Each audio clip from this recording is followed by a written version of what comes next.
age group and in his, shall we say, weight group, what is morbidly obese, they say. So completely inappropriate in so many ways that it's almost a given. It's like a child who comes in with mud on their pants or something. That's the way it is. They're outside playing. That's what he comes in with doggy doo on his shoes, and everybody who works with him has that on their shoes too. But I only will do that if you tell me that this legislation is worthy of George Kirby's name. This moment of national anguish. I tested positive. Let's use this example of me having it as proof that you can get it too. God forbid. The rest of us should be staying at home for our mothers and the people that we love. And to keep us farther apart will ultimately bring us closer together in this cause. We have to do everything we can to avoid being sick. No matter where the virus goes, the way to stop it will always be the same. Our collective conscientious actions. Staying home. Staying home saves lives. I don't want some loser, fat tire biker get in my face and in my space and talk to me. I don't want to hear it. All right, here it is. The official re-entry from the basement. You're a phony. Hey, this guy's a great big phony. Cleared by CDC. A little sweaty. Just worked out. Oh, my. You're listening to the Howie Carr Show. Cory Booker said it best. There are definitely moments where you listen to Joe Biden and you just wonder. Here's stumbling and mumbling Joe Biden. David Duke, the former leader of the KKK. The Ku Klux Klan is the Ku Klux Klan. 8 more years of Donald Trump will change America in a fundamental way. But if Donald Trump is reelected, Freudian slip, and the demagogues around the world. We also have a mechanism to control drug prices. Folks at the folks at Health and the Health Department in the United States, HHS. It would put 720 million women back in the workforce. I never ever thought that I'd see what I saw in Charlotte. Would you or would you not rejoin the TPP, yes or no? I would not rejoin the TTP. Well, they're going out and getting G5 and going to dominate. I mean, what are we doing? The bills that the future president here, that the senator is talking about.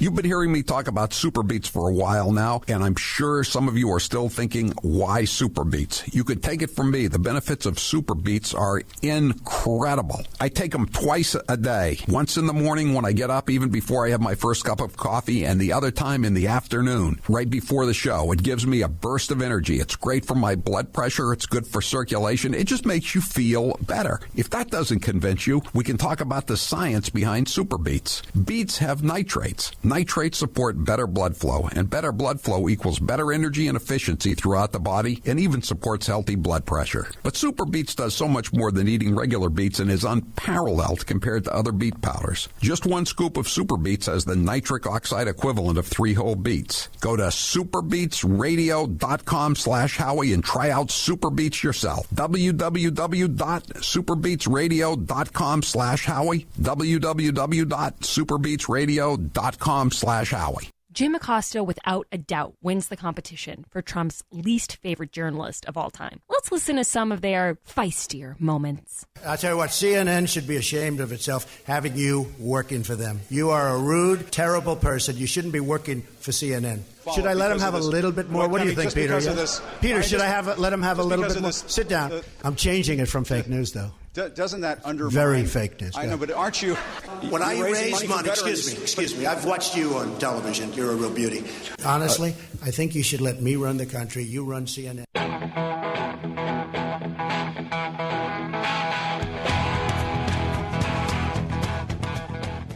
Better strap yourself in. It's time for the Howie Carr Show. After months of negotiating, Congress has finally reached a deal on another relief package. Get to the money! In a moment. First, let's review the minutes from our last meeting. Get to the money! Get to the money! Get to the money! Right now, we're looking at a $900 billion package. The money is expected to help schools, federal unemployment benefits, and includes a $600 stimulus check. Finally! Live from the Matthews Brothers Studios. So why did it take all this time? We know why. We've heard Democrats say openly they were not willing to deal all summer and fall, but are willing now because they have a president-elect of their own political party. That's not my accusation, Mr. President. That's their admission. It's not about me. It's about millions of Americans who can't put food on the table, who can't pay the rent. And we represent them. And we represent them. Getting and by we represent these them. long food and lines we that we're represent seeing. them. I know we you know are. them. I'm just saying. We represent them and we know them. As we say. We know them. We represent them. Madam Speaker. Always the case, but we're not even close to the good. We're going to get no place if we're going to continue listening to this old bag. Who's your captain? Howie Carr. If I thought a special counsel at this stage was the right tool and was appropriate, I would name one, but I haven't, and I'm not going to. Surely you can't be serious. Unchained and unstoppable. What I worry about is we're going to go into Inauguration Day with the potential to inaugurate an illegal and illegitimate president when we already have a lot of the United States believing that the greatest democracy in world history can't run a fair election. This is not a recipe for tranquility over the next 4 years. Rump swabs, hacks, and moonbats beware. It's Howie Carr. Hello, everyone. This is Grace Curley. I'm actually filling in for Howie Carr, who isn't going to be enjoying a nice Christmas break, a well-deserved Christmas break. And I don't want to waste a lot of time. We have a lot of news to get to. And I feel as though normally this week leading up to Christmas would be a slow news week in a typical world. But in Trump world, there's no such thing. There's always news, and today is no different. Congress is likely going to pass a COVID-19 relief deal by tonight. They're voting on it. And I want to go over, before I get into talking about why it took so long, which you heard Mitch McConnell refer to in the opening, I do want to talk a little bit about what is in this bill. Okay, it's a $900 billion in COVID relief funds, and it's attached to $1.4 trillion in an omnibus bill to fund the government for the 2021 fiscal year. So that's $2.3 trillion total. That's a lot of money. And I think what most people are interested in is the stimulus checks. That's what I've been seeing the most backlash about. Some people don't think it's enough. It's $600, but it breaks down. Like everything else, it's a little bit more complicated than that. Individuals making up to $75,000 a year will receive a direct cash payment of $600, while couples making up to $150,000 will receive $1,200 on top of $600 for dependents under the age of 17. Now, this goes on to explain that small businesses will also get a lot of money through this, $325 billion through the bill. That includes PPPs and other loan situations like that. And the measure also extends an eviction moratorium that was poised to sunset at the end of the year through January 31st, 2021. And there's also $69 billion for vaccine distribution and testing efforts. So this is a huge bill. And it took a very long time to get to this point. Now, you heard Mitch McConnell in the opening talking about how this was because Democrats refused to work with Donald Trump. And he is 1,000% correct. And he's not making it up. He's using their own words. Nancy Pelosi, the speaker, has said this. The master legislator has said that she was refusing to make a deal. And I'm not going to misquote her. I'm going to say exactly what she said. She was being asked by some reporters, why this had taken so long, why she was refusing to negotiate. And she said, that was not a mistake. It was a decision. And it has taken us to a place where we can do the right thing.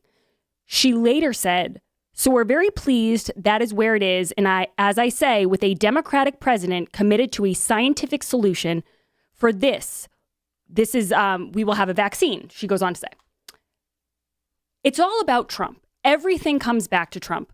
But what I do want to talk about here is what Pelosi said today, because she's coming up with her own reasons why they weren't able to pass the bill. And according to her, it's because the Trump administration, the administration that has now successfully launched Warp Speed, which has gotten us 2 vaccines, does not believe in science, according to Nancy Pelosi. Okay, so this is Nancy Pelosi cut 5. People say around here sometimes, I'm faith-oriented, so I don't believe in science. And I said, well, you can do both. Science is an answer to our prayers. And our prayers have been answered with a vaccine. Now, Jared, correct me if I'm wrong. She said people say. Yes. So that's a little bit of a Governor Baker. Yes, these mysterious, ubiquitous people that we never see or hear from. Who are these people, Nancy? Can you give us names or even initials? Can you give us a hint? Who are these people who are religious and say they don't believe in science? Let's listen to that one more time. People say around here sometimes, I'm faith-oriented, so I don't believe in science. And I said, well, you can do both. Science is an answer to our prayers. And our prayers have been answered with a vaccine.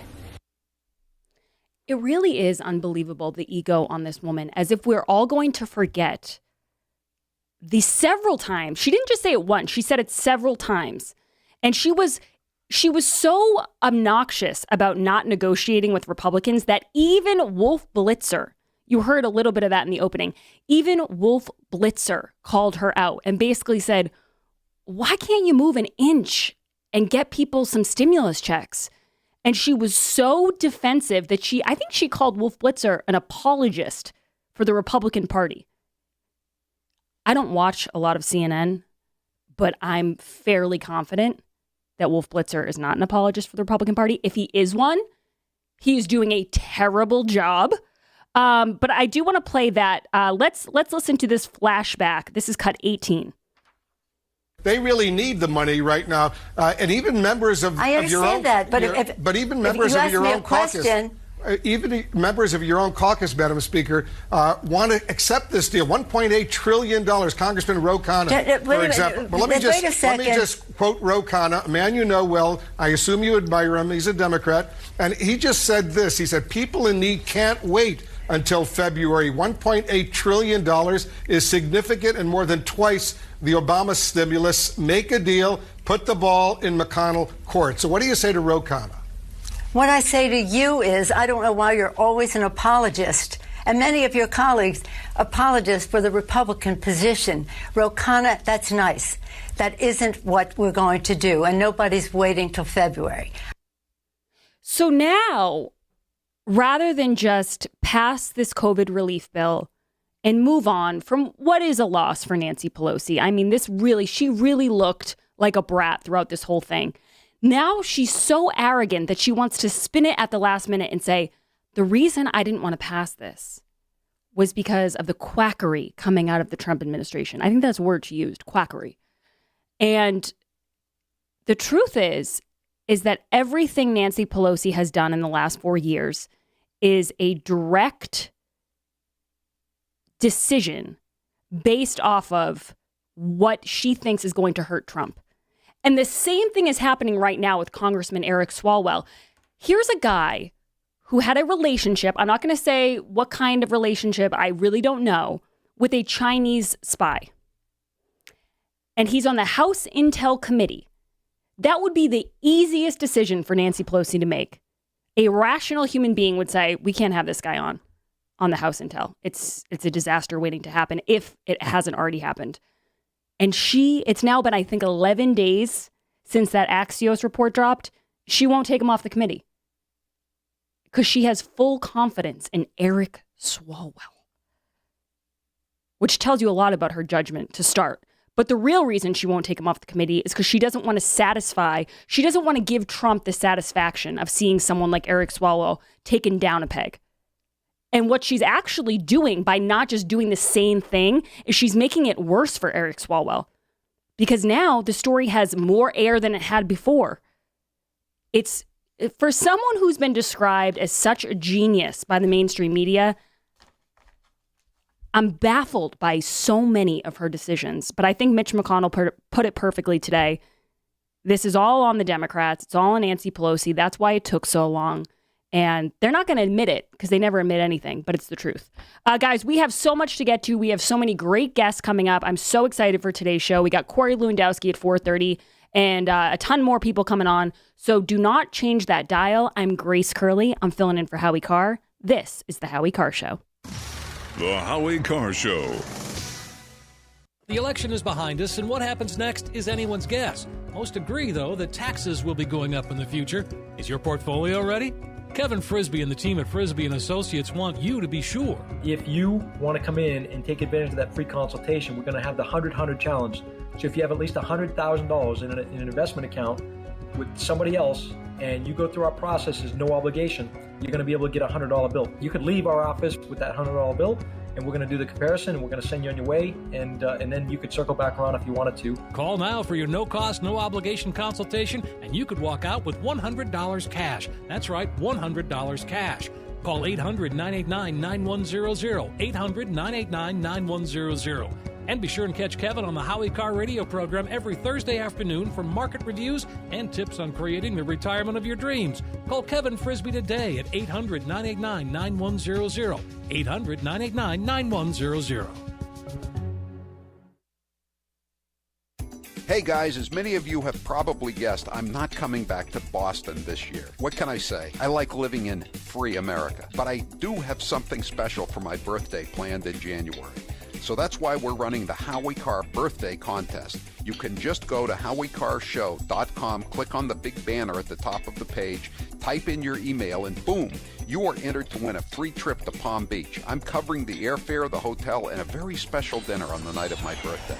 Plus, I'll give you a tour of Palm Beach, the real Kennedy Babylon-style tour. So what's the catch? There is no catch. So the winners get to fly down, stay at a nice hotel, and go out to dinner, and you're picking up the tab for it all? Yes. Do they have to buy something on the site to enter? No, Grace, it is all free. Does the mailroom manager know about this contest? It was her idea. Okay, guys, you heard him. Go to HowieCarrShow.com, click on the banner, and enter your email to win. Now's the perfect time to get a pair of premium wireless earbuds, and Raycon is the way to go. Raycon start at about half the price of other premium brands on the market, and they sound just as amazing. And Raycon's everyday E25 earbuds are their best model yet. You get 6 hours of playtime, seamless Bluetooth pairing, more bass, and a more compact design that gives you a comfortable, noise-isolating fit. Perfect for conference calls, video chats, or binging podcasts. Raycon was founded by Ray J, and celebrities like Cardi B and J.R. Smith have already given Raycons their seal of approval. I love my Raycons, and Grace loves hers, too. Howie, I love my Raycons. Best birthday gift ever. I listen to much better music than she does, though. Hey, that's not true. Now it's your turn to see what the hype is all about. Go to buyraycon.com/Howie. That's buyraycon.com/Howie. buyraycon.com/Howie. He is the youngest senator that is going to be running. In his video, he also mentioned he's the only senator that lives in the inner city, and he's an unmarried vegan. So a lot of very unique qualities Cory Booker brings to the table, Kate. Now, I appreciate the comments of my colleagues. This is about the closest I'll probably ever have in my life to an I am Spartacus moment. I am Spartacus. I am Spartacus. Joey, you like movies about gladiators? Have you ever had an LGBTQ law clerk? I've not been a judge, so I don't have any law clerks. Someone working for you. I'm to be honest, I don't know the sexual orientation of my staff. When Dick Durbin called me, I had tears of rage when I heard about this experience in that meeting. And for you not to feel that hurt, tears of rage. Would you just stop being so dramatic? I'm a big believer that if this country hasn't broken your heart, then you don't love her enough.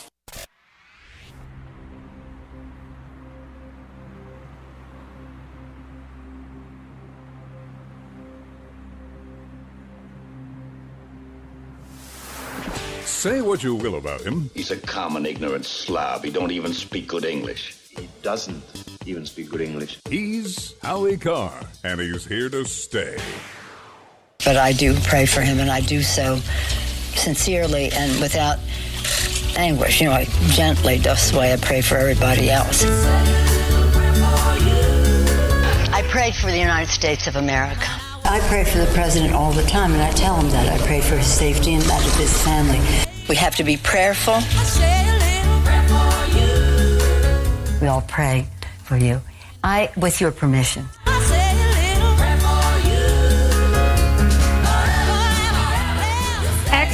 Excellent montage, Jared. I forgot about the with your permission. Oh, yeah, she's very responsible that way. As Howie always says, she prays for Trump, Preys. So Nancy Pelosi today saying that she hears from people who are, religious, that they do not believe in science.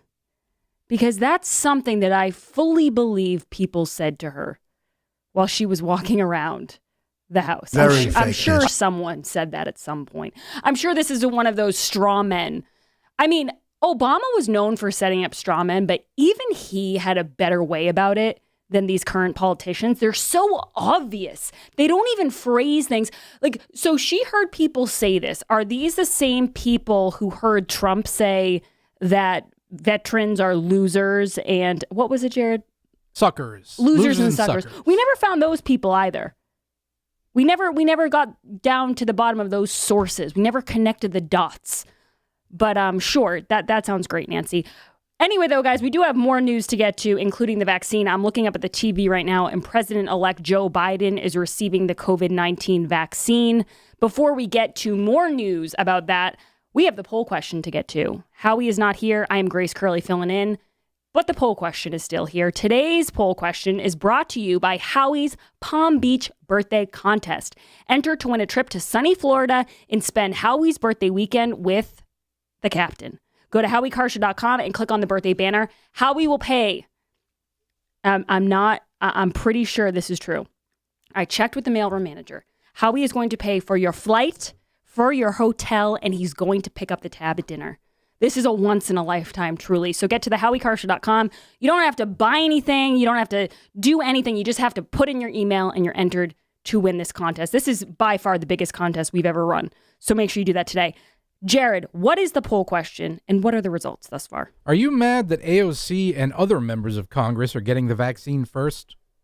So I should give a little bit of background to this. I was on Instagram this weekend and Alexandria Ocasio-Cortez, the congresswoman from the Bronx, was doing, I don't know if it was a live stream or something, but she was documenting getting the vaccine. And she, was showing people this is how you get it. And, this is what the side effects can be. And she was fine at the end of it.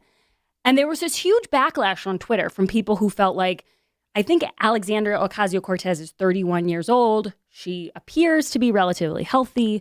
A lot of people felt as though this vaccine should be going to older people or to healthcare workers, not to AOC.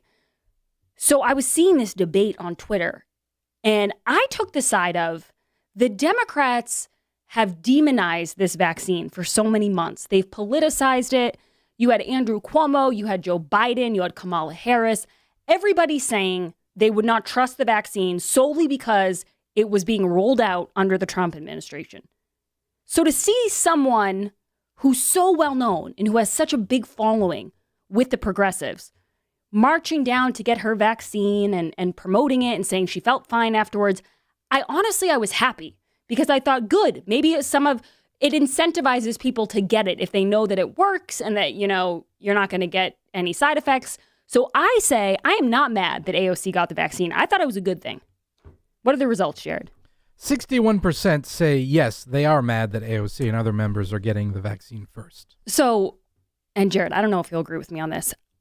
AOC, whether you like her or you don't like her, she is like the Trump for Democrats. In other words, no matter what she does, conservatives are going to get mad. She's a lightning rod. So if she didn't get the vaccine, people would be saying she's afraid to get the vaccine. Why should we get it if you're not going to get it? And then she gets the vaccine and people say, you shouldn't be getting the vaccine. My grandfather should get it before you. So she can't win for losing. Either way, she's going to get hate. So I personally feel I'm happy that she promoted it so much and that she promoted it in a good light, which I think is what this vaccine deserves for how long it took and how much work went into it. I was happy to see it. But I do want to take a few calls on this because I'm curious if anyone's going to have differing opinions. Let's go to Steven. Steven, you're next. Yeah, hi, Grace. Hey. Yeah, hey, first of all, I want to point out that people didn't say they wouldn't take the vaccine because of Trump. They said they would take the vaccine as long as Dr. Fauci signed off on it. And, I mean, who the hell would listen to Trump anyway? I mean, the guy's telling people to take hydroxy. See, Stephen, that's where I'm actually going to disagree with you, because I do think people, maybe they didn't say it in that many words, but people definitely said that because it was Trump's vaccine, that they might have not said, I'm not going to take it, but they definitely didn't encourage taking it. I mean, I'll get you the quote from Andrew Cuomo on the other side because we don't have a lot of time left, but there were definitely people. Kamala Harris said she didn't trust it because it was Trump's. So I don't really know what you're saying, because that is actually exactly what was implied by a lot of these politicians. No, I mean, if he was behind forcing it out quickly and Fauci doesn't sign off on it, a lot of people said, no, I'm not going to take it unless I hear from. But in what world was that going to happen? In what world was Trump going to give it the okay to a vaccine and it was going to be rolled out without the FDA or without other doctors saying it was okay? Is that an actual situation that you could foresee happening in the United States? Great. What, 2 weeks ago, didn't they? Trump told the FDA guy that if he didn't approve the drug that day, he was fired. So Trump needs to keep his nose out of what these people are doing. They're experts. Well, Stephen, would you admit now that maybe Trump did a good job? I mean, it seems like we have 2 vaccines on the market before January 1st. And when all your Democratic friends were saying we weren't going to get one, Lord knows we weren't going to get one by the end of the year, let alone this soon. Do you admit that maybe he did something right with that? Grace, calm down. I'm good, Stephen. I'm hosting the show, man. Cool as a cucumber. Let's go. You know, we don't really have a lot of time, but when we get back, we'll talk more about this. It's an interesting point of view, Stephen, but you guys were wrong about the vaccine, and none of you have even admitted it. You haven't even given Trump so much as a good job.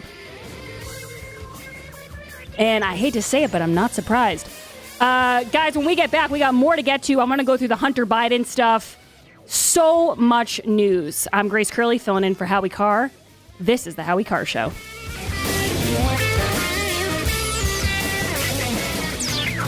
Come in and share the love. Let your love give back during the Subaru of New England Share the Love event. This holiday season, drive away in a brand new all-wheel drive 2021 Subaru Outback, starting at $26,795 with 0% financing for up to 63 months, or lease for only $229 per month for 36 months with $24.79 due at signing.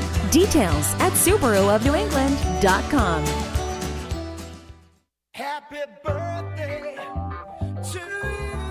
I'm not returning to Massachusetts for my birthday this year. No big bash in Boston. Instead, 2 lucky winners can join me here in sunny South Florida to celebrate on Sunday, January 17th. I will fly you down and pay for your hotel room. And of course, dinner on my birthday. I guess I'm not such a cheap bastard after all. All you have to do to enter is go to HowieCarrShow.com and click on my birthday banner. This is Charlie Baker. Hey everybody, Massachusetts Governor Charlie Baker here. And these are his friends. I can't tell you how many times in the past couple of months somebody I know has told me a story. In the world of Charlie Baker and his friends, the real world of panic porn, political leaders cannot survive without absolute power. And the public can't be expected to blindly follow orders without first hearing a made-up story. Somebody I know has told me a story about how they got it, and it all goes back every single time to some informal gathering where nobody wore masks, nobody kept their distance, and the virus spread. It's a confusing, nonsensical, follow-the-science world. But it's the only world they know. I mean, it's pretty common at this point that that's where a big piece of this is coming from. And they're the only friends Charlie Baker has. Hair loss is not one of life's more enjoyable experiences. If you're looking to fill in your hairline or reverse years of hair loss, DiStefano Hair Restoration will create a result that will be a transformative experience. The result of my IGT procedure was quite remarkable. I now have fuller, thicker hair so I can even wear it a bit longer. There are a few major decisions I've made in my life that I wish I did sooner. My hair restoration is number one.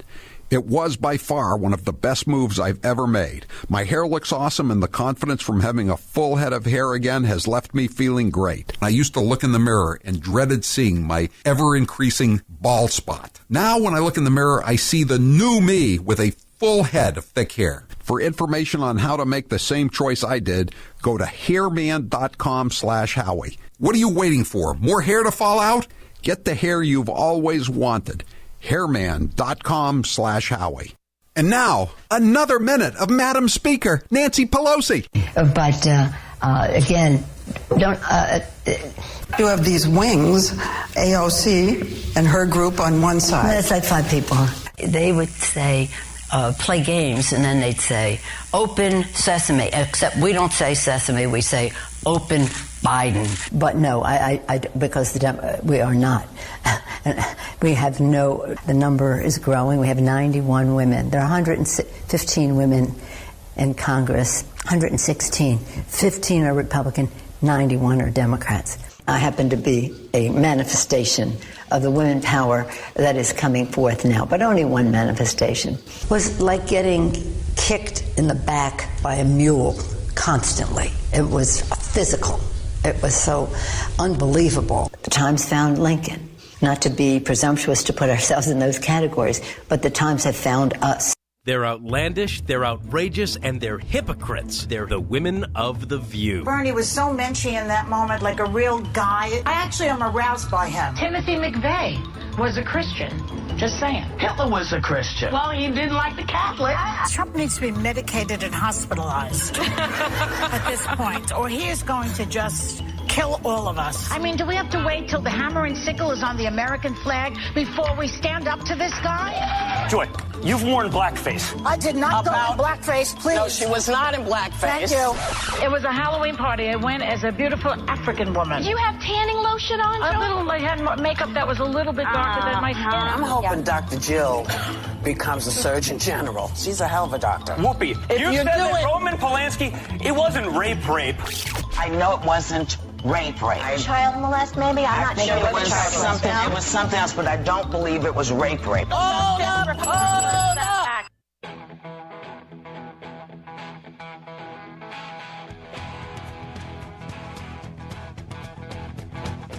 Live from the Matthews Brothers Studios. If the Trump administration approves a vaccine before or after the election, should Americans take it, and would you take it? If the public health professionals, if Dr. Fauci, if the doctors tell us that we should take it, I'll be the first in line to take it. Absolutely. But if Donald Trump tells us that we should take it, I'm not taking it. What if both of them tell you? What happens in that situation, Stephen? These people. Hypocrites galore. And I actually want to talk about one of the biggest hypocrites right now, speaking of the Biden administration. There's a great piece out today. It's in the Federalist. It's by someone named Tristan Justice, I believe his name is. Yes, Tristan Justice from the Federalist. He has a piece. It's called All the People Who Should Be Embarrassed About the Latest Hunter Biden News Ranked. Now, there's been a lot of news stories in 2020 that drive me absolutely bonkers, but I think most of us can agree that Hunter Biden really puts the media in such a bad light because they were so obvious about how partisan they were. They didn't report on something, and then just days later, when it was convenient, when they thought Joe Biden won the election, they think we're not going to remember that they censored and debunked this story for weeks. So in this story, he goes through all of the worst offenders. The first one being Joe Biden. Because I feel as though if this was Donald Trump and he knew what his son was doing, Donald Trump Jr., and he lied repeatedly on record and said he had no idea about these business dealings, I think that would be a big story. And it's not with Joe Biden. So I want to play some flashbacks here of Joe Biden discussing how there was no conflict of interest. And Hunter, now keep in mind, Hunter Biden is the smartest person Joe Biden knows. He has told us that.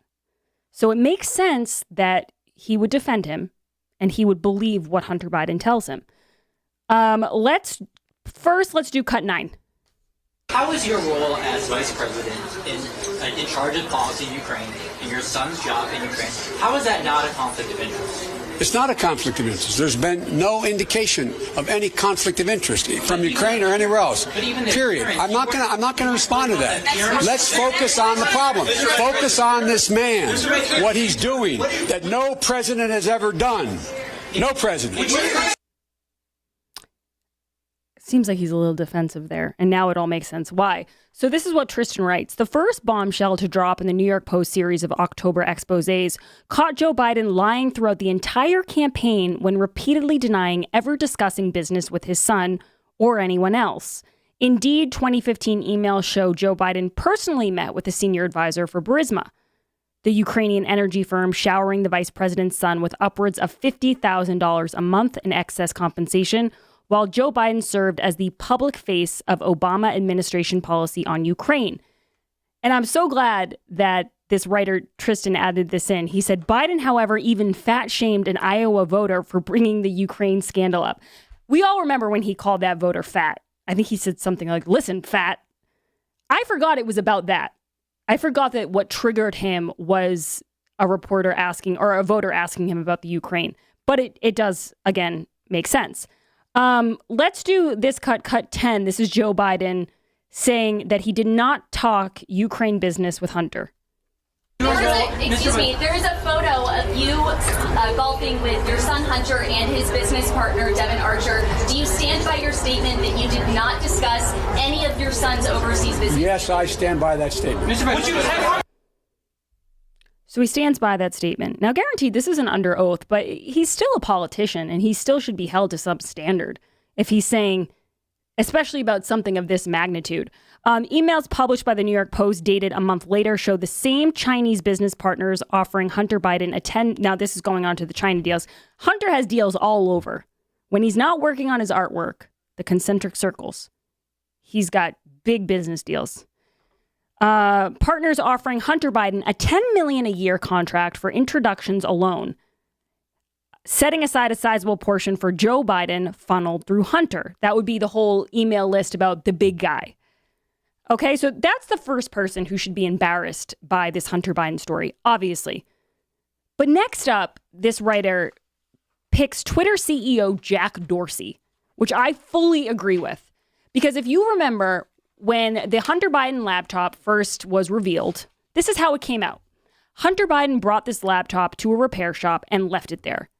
He did not remember it. He did not send them an email saying, I'm coming to get it. He just left it there. And the man repairing the laptop turned it over to the FBI. When the New York Post got this story, it came with pictures of Hunter Biden in a bathtub. It came with all sorts of emails. In any other time, this would have been a massive story. And it was in conservative circles, but you didn't see it anywhere, mostly because Jack Dorsey banned it from Twitter. He censored the New York Post. He suspended their account for 2 weeks.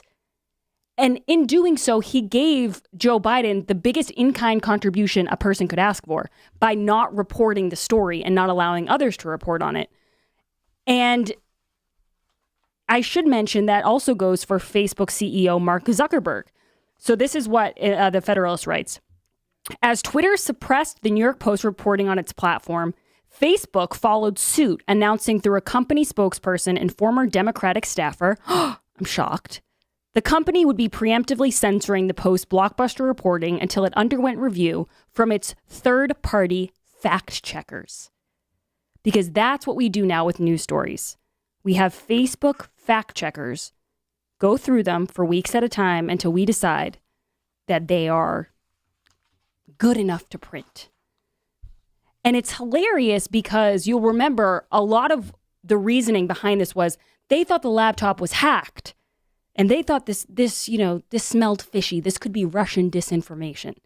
Spoiler alert, it was not. And it was very clear to anyone with a brain that it was not. It just didn't have anything about it that, I mean, he left the laptop at a shop. There was nothing about the laptop that seemed like it was fake. And like I said, it would have been a big story otherwise. Now, this is where it also gets maddening because, as you remember, Donald Trump had an interview with Leslie Stahl from 60 Minutes, and he specifically brought up the laptop. And he was laughed at, essentially. Leslie Stahl said, you know, we're not reporting on that. I think I have, oh yeah, here we go, cut 22. This is Trump on 60 Minutes. I wish you would interview Joe Biden like you interview me. It would be so good. You know what? You like this, I thought. I thought you liked I don't mind it. But when I watch him walk out of a store and he's walking with a ice cream, and the question the media asks him, what kind of ice cream, what flavor ice cream do you have? And he's in the midst of a scandal. He's not. And he's taking, of course he is, no. Leslie. Come on. Of course he is. It's the biggest, second biggest scandal. So, the biggest scandal was when they spied on my campaign. So he says, she says to him, he's not. First of all, talk about condescending. And this is Big Brother. This is the Ministry of Truth. If Leslie Stahl says that Joe Biden's not in the middle of a scandal, then he's not. And if people bring forward, I remember it was Elizabeth Harrington. She's a spokesperson for the RNC. She was on CNN with Christian Amanpour. I might be butchering that name. I always have trouble with that. Close. Christian Amanpour. Thank you, Jared. That's why you're such a good producer. She was on and she was trying to bring up the Hunter Biden scandal, and the reporter, who Jared just named, I won't try again to say that, she said they couldn't report on it either, and that she wasn't going to do Liz Harrington's work for her, because apparently looking into massive bombshells is no longer the job of journalists, and they can't report on it, and they can't verify things that can't be verified. The only way to verify something is to look into it, and they're not going to look into it. So here we are. But perhaps the most hilarious was the NPR editors who sent out that email where they said, we don't want to waste our time on stories that are not real stories.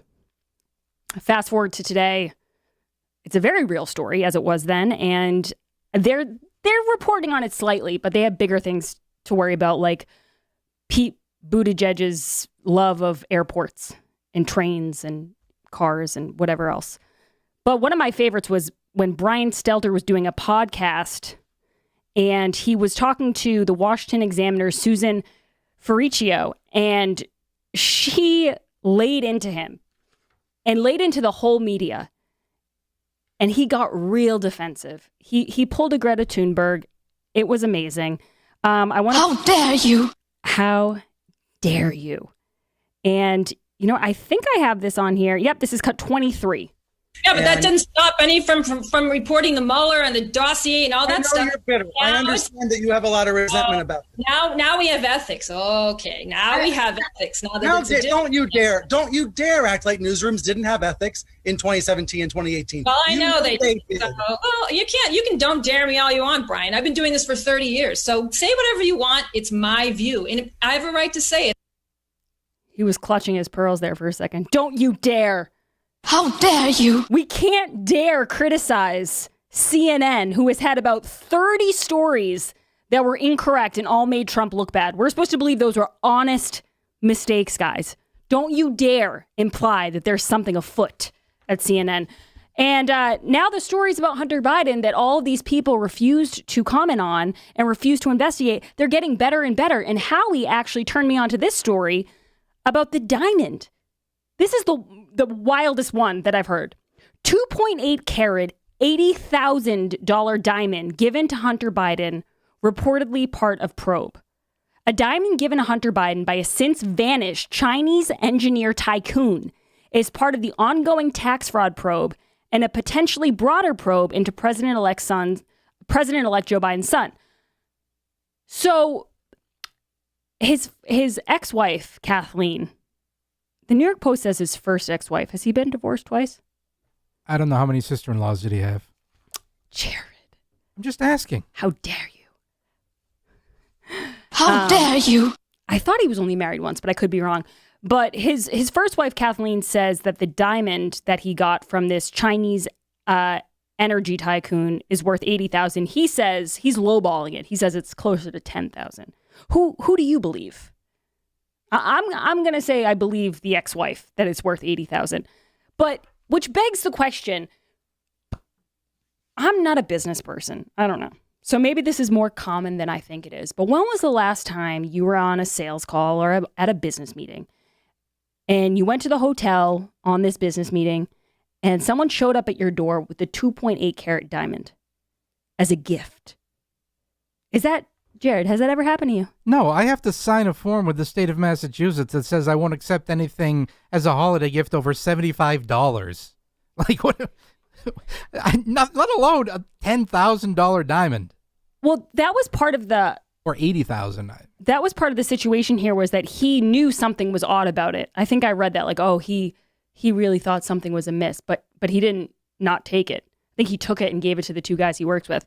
In August 2017, her lawyer, this is, I believe, his first wife, Kathleen, her lawyer demanded proof that the diamond was in a safety deposit box, accessible only by both parties together. It's unclear how the dispute was resolved.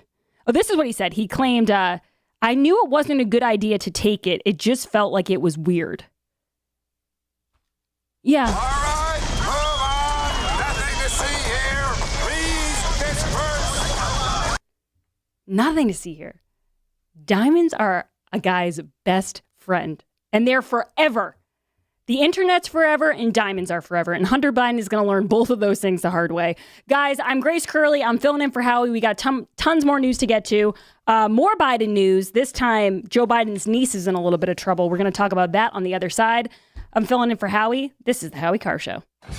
Howie Carr will return after this brief commercial break. If you like to save money like I do, then you need the Eden Pure Gen 40 heater. Robert from the Cape says the Gen 40 performs like no other heater I've ever used. It is remarkable. How's it treating you, Taylor? Wonderful. It's been very cold, so it was the nicest thing to wake up to, knowing that my room was nice and warm. Everybody was nice and cozy, thanks to the Gen 40 heater. The Eden Pure Gen 40 makes you feel warmer than your furnace, and it also costs less to run. You may be working from home now, and you will need to pay close attention to the heating bills. The Eden Pure Gen 40 will pay for itself in a matter of weeks. Go to EdenPure.com and put in code word Howie Carr to get $50 off the sales price. That's EdenPure.com and use code word Howie Carr for an extra $50 off. These heaters are in high demand, so go right now to EdenPure.com and put in code word Howie Carr to get $50 off the sales price. EdenPure.com. Whether it's global warming, global cooling, or climate change, one thing's for certain, the progressive moonbats can't stop talking about it. We're talking about cities all over the world, major cities going underwater. You know, I've spent a lot of time now with these young students, and they're scared. And a lot of young people are even suffering from, they're calling it extinction illness. So that we can have people here who truly are committed to climate change, believe in climate change as though it's a religion, it's not a science. A woman whose dreams of motherhood now taste bittersweet because of what I know about our children's future. You have stolen my dreams and my childhood with your empty words. That curing cancer is going to be much more difficult when there's so much climate change and pollutants in the environment, because a lot of cancer is environmentally caused. Recognizing and acknowledging the link between animal agriculture and climate change is a very bold move, making tonight plant-based. Here's how it works with my retirement accounts, and I'll bet yours too. If your 401k, your SEP, your IRA, whatever, is going up, you probably don't think very much about it, right? But if it's going down, well, there's nothing much else you can think of. So for the last couple of years, none of us have been worrying much about those quarterly statements. But lately, it's gotten a little worrisome. It's not that bad, not yet anyway, but what goes up must come down. Now is the time to start thinking about adjusting your investments. Gold and silver have always been a hedge against stock market volatility. Uncertainty about the future has traditionally met rising prices for precious metals. Orion Metal Exchange is the only precious metals company I trust. Give Orion a call to get a free, no-obligation investment guide about protecting your future with with an enduring investment in gold and silver. You've got nothing to lose and everything to gain, including peace of mind, by calling Orion Metal Exchange now. Call them today at 800-912-2300. And with Orion, you'll get more metal for your money. Call 800-912-2300. That's 800-912-2300. And now, some of my favorite fake Indian cuts of all time. I'm not going to ask you for your favorite curse word. Actually, I am. Do you have a favorite curse word? Poop. Poop? Oh, that's a goody two-shoes favorite curse word if I ever heard one. Are you kidding? Have you ever seen a woman like me look you straight in the face after you finished some long explanation of something and then just said, poop? Hold on a sec. I'm going to get me a beer. I am not sure what she's talking about as far as a rally with. It was a rally in Bern, ordered is that you have to figure out who you are. I grew up in a family that was barely hanging on to the ragged edge of the middle class. And my Aunt Bee has walked by that picture at least 1,000 times, remarked that her father, my papa, had high cheekbones like all of the Indians do.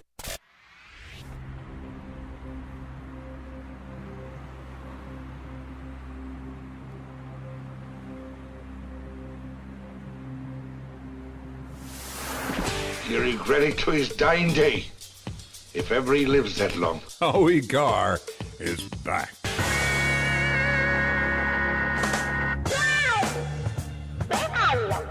I have to say, the Trump deranged listeners are really coming out today. Someone just texted in and said, but did the laptop have anything to do with the Hunter tax case? Yeah. You should really look into it.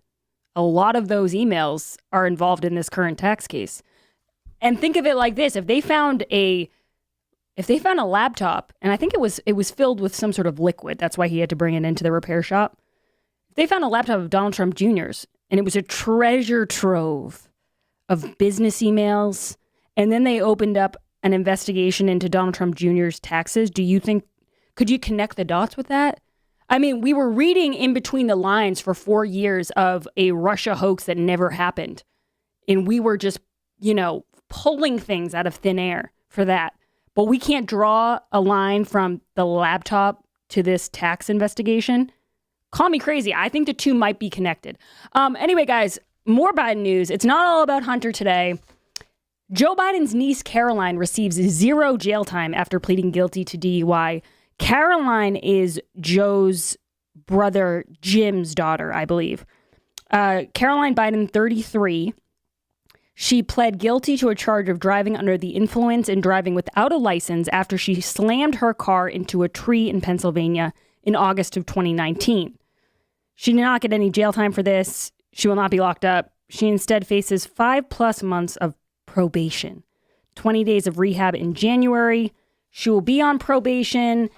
And Caroline Biden is the daughter of James Biden, Joe Biden's brother. And she'll have her license suspended for a year. Now, this is not her first run-in with the law. In September of 2013, she was charged with allegedly hitting an NYPD officer after an argument with a roommate. She was sentenced to anger management treatment. And in 2017, this one's even more interesting. In 2017, Caroline had a felony conviction looming after she was charged with using a stolen credit card to spend more than $110,000. She later pled guilty to a charge of petty larceny and never served a day in jail. So we talk a lot now. It was a big topic of conversation in 2020 was white privilege.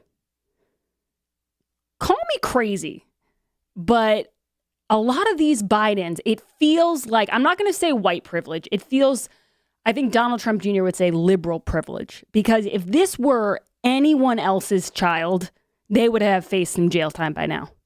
You know who I am?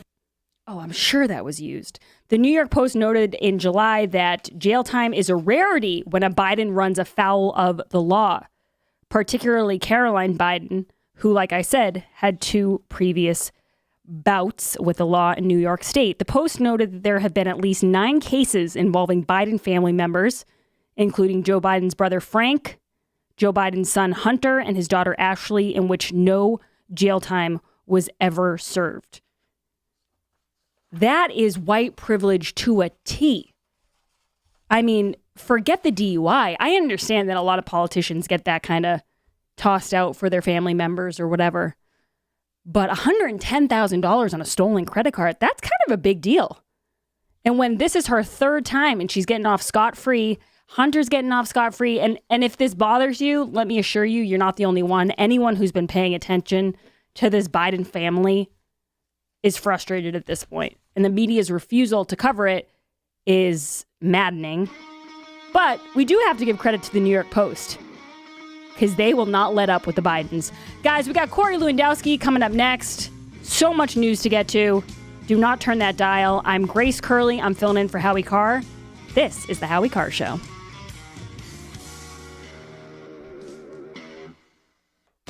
Hey, New England, it's Grace Curley here. Most of you know me as Howie Carr's executive producer. I have traveled all over New England with Howie and have learned the ropes from the Radio Hall of Famer, which leads me to my latest news. I am getting my very own show on WRKO, The Grace Curley Show, starting January 4th, 2021. The show will be on every weekday from 12 to 3. I'm ready to talk politics, entertainment, and everything in between. Oh, and don't worry, I'm not leaving the Howie Carr Show. Reading hate mail Mondays and police blotters is just something I refuse to give up. Tune into the show on January 4th from noon to 3 on WRKO. The show will be a mix of news, lifestyle, and humor from yours truly. After years of tutelage under Howie Carr, I'm ready to usher in the next generation of talk radio. The Grace Curley Show, premiering January 4th, 2021. That's just around the corner on WRKO. I tested positive. Let's use this example of me having it as proof that you can get it too. God forbid, the rest of us should be staying at home for our mothers and the people that we love. And to keep us farther apart will ultimately bring us closer together in this cause. We have to do everything we can to avoid being sick. No matter where the virus goes, the way to stop it will always be the same. Our collective conscientious actions. Staying home. Staying home saves lives. I don't want some jack loser, fat tire biker get in my face and in my space and talk to me. I don't want to hear it. All right, here is the official re-entry from the basement. You're a phony. Hey, this guy's a great big phony. Cleared by CDC. A little sweaty. Just worked out. Oh, my. Hey guys, as many of you have probably guessed, I'm not coming back to Boston this year. What can I say? I like living in free America, but I do have something special for my birthday planned in January. So that's why we're running the Howie Carr birthday contest. You can just go to HowieCarrShow.com, click on the big banner at the top of the page, type in your email, and boom, you are entered to win a free trip to Palm Beach. I'm covering the airfare, the hotel, and a very special dinner on the night of my birthday. Plus, I'll give you a tour of Palm Beach, the real Kennedy Babylon style tour. So what's the catch? There is no catch. So the winners get to fly down, stay at a nice hotel, and go out to dinner, and you're picking up the tab for it all? Yes. Do they have to buy something on the site to enter? No, Grace, it is all free. Does the mailroom manager know about this contest? It was her idea. Okay, guys, you heard him. Go to HowieCarrShow.com, click on the banner, and enter your email to win.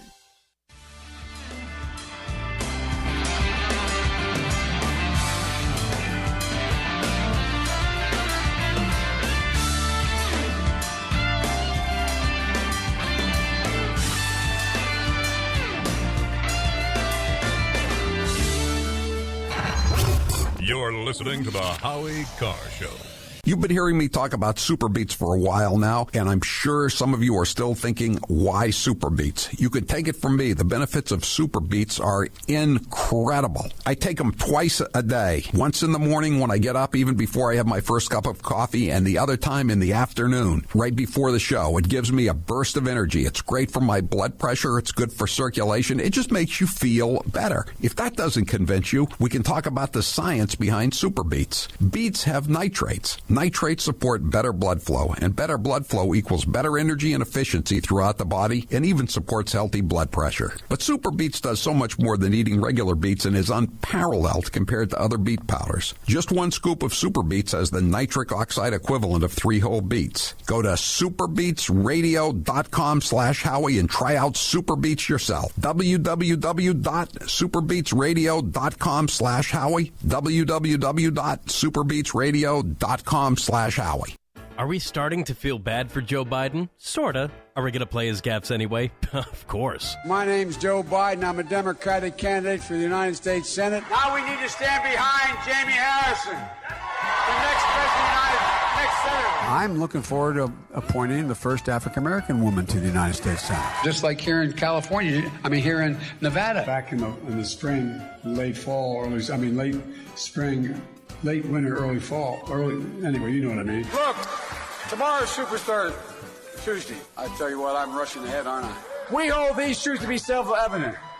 All men and women created by you know the thing. It says you cannot have 20, 30, 40, 50 clips in a weapon. We'll see who's sleepy.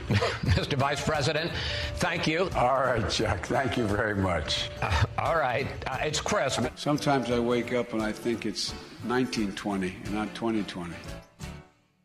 And now, a minute of wisdom from Alexandria Ocasio-Cortez. Millennials and people and Gen Z and all these folks that come after us are looking up, and we're like, the world is going to end in 12 years if we don't address climate change. And your biggest issue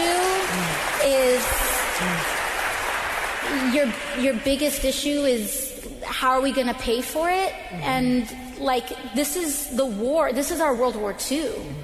I think that there's a lot of people more concerned about being precisely, factually, and semantically correct than about being morally right.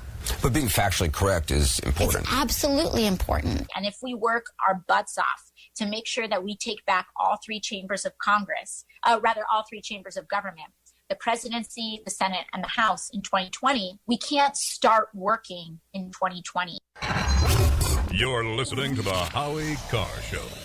Here's 1 minute with Governor Charlie Parker in Massachusetts. I'd certainly put myself on that list. I'm a basketball player. I always was. There's a lot at stake here. This is not a virus to be trifled with or disrespected. Respect the virus. I have a hard time understanding when we're going to be able to play basketball again. We can start talking about a gradual, careful, data-driven, phased reopening. Don't let a few nice days step on that. I need to talk to the Attorney General and find out what the actual parameters of the ruling are. Did this just happen? And the reason I read that story is because I'm a basketball player, and I agree. I was first made aware of the discrepancy on this on the day that the registrar resigned. The vast majority, and I mean like the vast majority of the people who are part of these protests are there to make a point and to make it peacefully. That is so obvious, I'm amazed that anybody could say anything other than that. I would love to be able to open everything up tomorrow. That would be an incredibly irresponsible thing to do.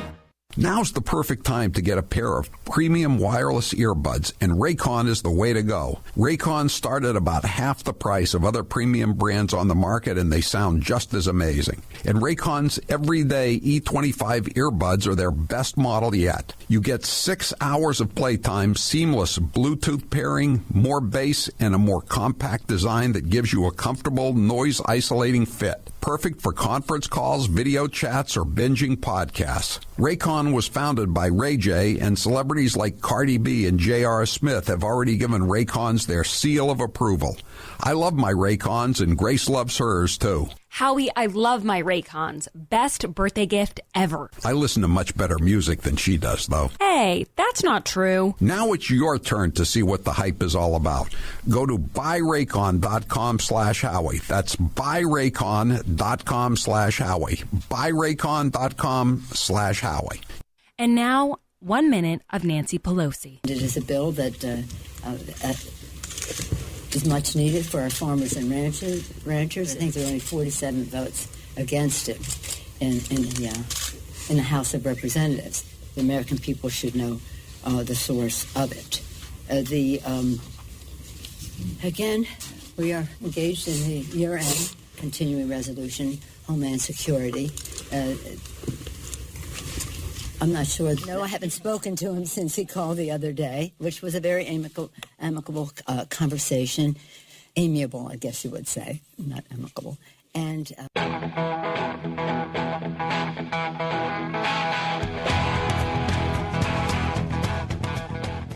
better strap yourself in. It's time for the Howie Carr Show. After months of negotiating, Congress has finally reached a deal on another relief package. Get to the money! In a moment. First, let's review the minutes from our last meeting. Get to the money! Get to the money! Get to the money!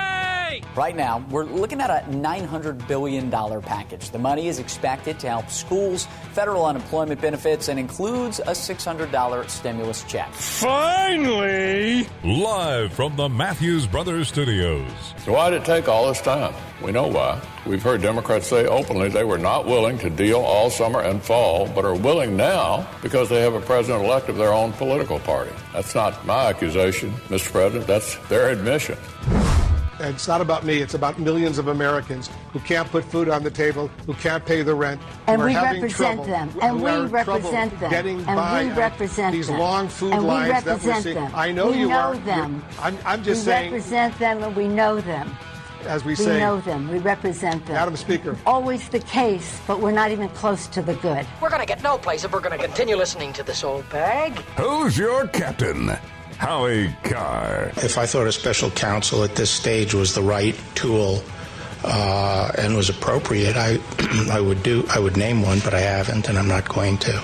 Surely you can't be serious. Unchained and unstoppable. What I worry about is we're going to go into Inauguration Day with the potential to inaugurate an illegal and illegitimate president when we already have a lot of the United States believing that the greatest democracy in world history can't run a fair election. This is not a recipe for tranquility over the next 4 years. Rump swabs, hacks, and moonbats beware. It's Howie Carr.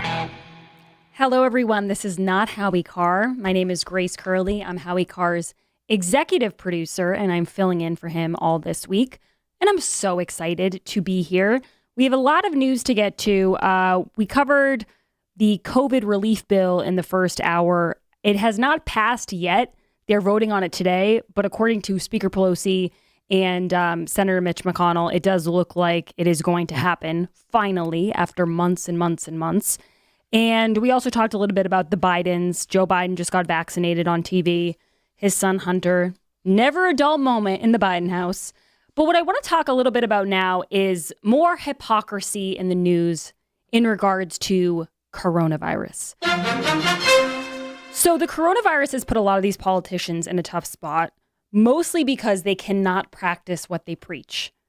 Howie once said to me, we have a new story every day about one of these Democrat politicians breaking their own rules. And I said, Howie, we have a new story almost every hour. It happens so frequently. But this one kind of did surprise me, Jared, because I don't know why I thought Dr. Birx really was buying what she was selling. I didn't think that she was cutting corners on her own rules. So this latest story did shock me a little bit. Were you surprised, or did you have no faith in these people? I have no faith in any of these people. Yeah, Just shrugged it off. And I understand that. So the New York Post reported today that Dr. Birx, if you don't know who Dr. Birx is, you definitely did not watch all of those COVID press conferences. She was a very prominent figure in those. She wore very beautiful scarves, I have to admit. Gorgeous. I think they were very nice silk designer scarves. I would like to get one at some point. But she was at these press conferences almost every single time. She was there more often than Dr. Fauci. And she was telling people, and has continued to tell people, that they should not travel. Don't travel for Thanksgiving. Don't travel for Christmas. Stay away from... There's this big talking point that they use that's no more than 1 or 2 households together. So in other words, they don't want to put a number on it, because if they say 12, that might be 2 people from 6 different households. And they think that the spread can spread faster, to put it simply. So Dr. Birx went to Delaware with her family on Thanksgiving, despite her travel warnings. And that gives us, I think, number 6 million of people who are being hypocrites during this pandemic and who are telling us to do one thing and then doing the exact opposite. But so if you look at the headline, you're like, okay, yeah, not surprised. Dr. Birx broke the rules. What else is new? But it's actually kind of an interesting story. The White House coronavirus response coordinator was joined by 3 different generations of family at one of her vacation properties. I'm going to repeat that. Was joined by 3 different generations of family at one of her vacation properties. That's just one of many, I'm assuming, on Fenwick Island in Delaware on November 27th, just one day after the Thanksgiving holiday. The group, which included her husband, a daughter, son-in-law, and 2 young grandchildren, were from 2 separate households. Birx, who has a home in Washington, D.C. and another in Maryland, defended the trip, saying that she needed to take care. This is the part that gets me. This was her excuse. She needed to take care of winterizing the property before a potential sale. So I think we all have our new excuse, you know. For a while it was like, oh, you know, you want to have a dinner party, just say you're going to the French Laundry, or, you know, you come up with an excuse, or you say you're going to a protest and then they can't get mad at you. Well, now, if you want to cross state lines and you're afraid that you might get fined or you might get in trouble, you have your new go-to line. I was winterizing my property for a potential sale. I did not go to Delaware for the purpose of celebrating Thanksgiving, Birx said in a statement. So is this one of these things, Jared, where if your intent is not to celebrate a holiday, then you can go? Yes. It's like the virus knows what you're there for. Yes, it distinguishes between protests and between winterizing properties. So it's cool. The virus comes over and you're like, no. We need to winterize this property for a potential sale. Please back away. And it understands, because that's the kind of virus we're dealing with. She argued the members of the trip belong to her immediate household, though acknowledged that they live in separate homes. Now, I'm very confused by this, because guaranteed I don't really speak this pandemic language that has been created in the past couple months, but to me that sounds like they're in different households. She argued the members of the trip belong to her immediate household, though acknowledged that they live in separate homes. Am I taking crazy pills? I feel like Mugatu. Or are these people in separate households? So they're members of the same household, but they live in separate homes. Because, you know, so now it goes back to things that she said in the past. I'm making the personal sacrifices not to infect my parents and my pregnant daughter. And there's a lot of people out there who know how to protect one another. And we just need to make sure we're all doing that. She has said plenty of these things in the past. But Jared, this is the part of the story that you wouldn't get to unless you really read the entire thing. Her trip came to light from a relative who said they had concerns about her social distancing during the pandemic. You know what that means? There's a rat. There's a rat in the Birx household. There's a fink. Someone finked her out. And I know who it was. Kathleen Flynn, whose brother is married to Birx's daughter. So that makes it her son-in-law's sister. Said that the behavior makes her concerned for her own parents. She cavalierly violated her own guidance, Flynn said of Birx, whom she has never met. One of the sources of friction has been Birx's visits to the home where her elderly parents, daughter, and grandchildren live. I think this is Kathleen's elderly parents. So this is bad. This is family turning on family to rat each other out during this. Well, that's what they want out of this. They want the snitch line, you know? I could see the snitch line being your neighbor, okay? Your neighbor who always hasn't liked you. You let your dog poop on their yard and you don't clean up the poop and maybe your neighbor's mad at you. They snitch you out. But someone who's not blood related, but semi-related to you, who you actually might at some point see, is calling up the media and ratting you out? Turn in your family, win fabulous prizes. Yeah, right out of the commie playbook. There had to be a fabulous prize involved in this. Otherwise, I just don't understand it. So this story really did blow up today just because everyone knows her. She was the face of the COVID restriction. She was telling everyone. I remember she told some really sad story about her grandmother getting the Spanish flu. Like she has convinced a lot of people that these are the rules we're supposed to follow. And it just is not a good look. Some people have said, I'm sure she was being safe. You know, a lot of people have a lot of trust in her. Maybe that's the case, but just sometimes life is just optics. And you know who's a perfect example of that? Charlie Baker. We roast Charlie Baker on this show all the time, but to his credit, we haven't caught him in one of these situations where he's like, you know, going across state lines to winterize a second home. That's bad, guys. That's bad. And I actually have another story about hypocrisy involving Democrat politicians, but I'm going to save it for the other side. This one involves defunding the police. When the people who want to defund the police need the police, who do they call, Jared? A psychologist. No, they actually call the police. That's the sad part. Guys, when we get back, I will have those stories for you. We got Corey Lewandowski at 4:30. I'm so excited. We are going to talk to Corey about the one and only President Eric Swalwell. We're also going to go down memory lane and play that clip if you guys have forgotten it. It was one of my favorite clips of all time. We have that and so much more. Don't change the dial. We'll be right back. I'm Grace Curley, filling in for the one and only Howie Carr. This is the Howie Carr Show. If you change the station, the Moonbats win. You're listening to the Howie Carr Show. Hey, Howie, I see you got a haircut again. Yes, I did, Grace. It looks good, doesn't it? It definitely looks better than that haircut you got a few years ago before you met the president. Remember that bad buzz cut, Howie? Geez, you love bringing that up, don't you? Well, I just think that your bad haircut was a true testament to the wonderful work of Dr. Highness at DiStefano Hair Restoration. Because even though you looked crazy at the time, your hair grew back, and now you look as dapper as ever. That's true. Dr. Highness did such a wonderful job on my hair. I love waking up every day not worrying about bald spots or a dreaded comb over. I now have a thick head of hair, and the best part of it is, it's my hair. Getting a DiStefano hair restoration was the best decision I ever made. Well, besides hiring me, right, Howie? Like I said, Grace, it was the best decision I ever made. You heard him, guys. Go to hairman.com to get the hair you've always wanted. Get hair like Howie's. Go to DiStefano Hair Restoration. They have 5 locations in New England, and they are open for business. That's hairman.com. Here are some rapid-fire questions with Taylor Cormier. What would you eat for your last meal on Earth? I'm fond of old favorites, childhood favorites. I'd go with my mother's beef and bean pie, followed by, for dessert, my grandmother's recipe for oatmeal cookies and a big glass of milk. Where is your favorite place to vacation? Home. I like being home. I like my house. I know where everything is. Yeah, I just like being home.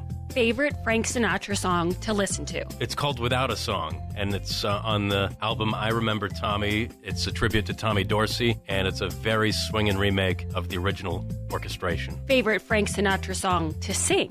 My favorite one to sing is One for My Baby and One for the Road. It's a very sad song, but it's somebody coming to the realization that this is the way life is, and they've come to terms with it, and I think it's something that everybody can connect to. It's a great equalizer for everybody in the room.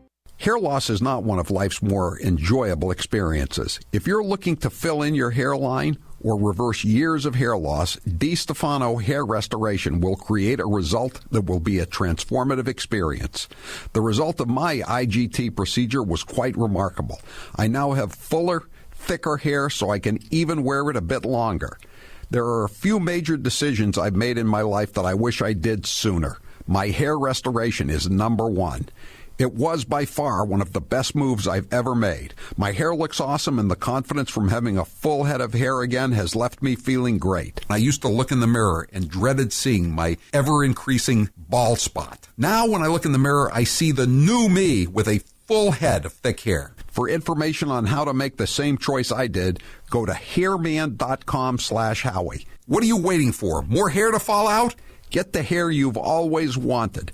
hairman.com/Howie. Brace yourself, guys. Here is 1 minute of Nancy Pelosi. I myself have always been for lowering the voting age to 16. I think it's really important to capture kids when they're in high school, which was a very amicable conversation. Amiable, I guess you would say, not amicable. That they wanted their voices to be heard. I don't think our colleague is anti-Semitic. I think she has a different experience in the use of words. That's not the total package, but there are some of the major points of discussion, I would hope, from sea to shining sea, because they are not getting paid 163. Was it 163 Republicans voted no. Wisdom from the kitchen of the Willard Hotel, yes, ma'am. The president either doesn't know what he's talking about or doesn't want to know what he's talking about.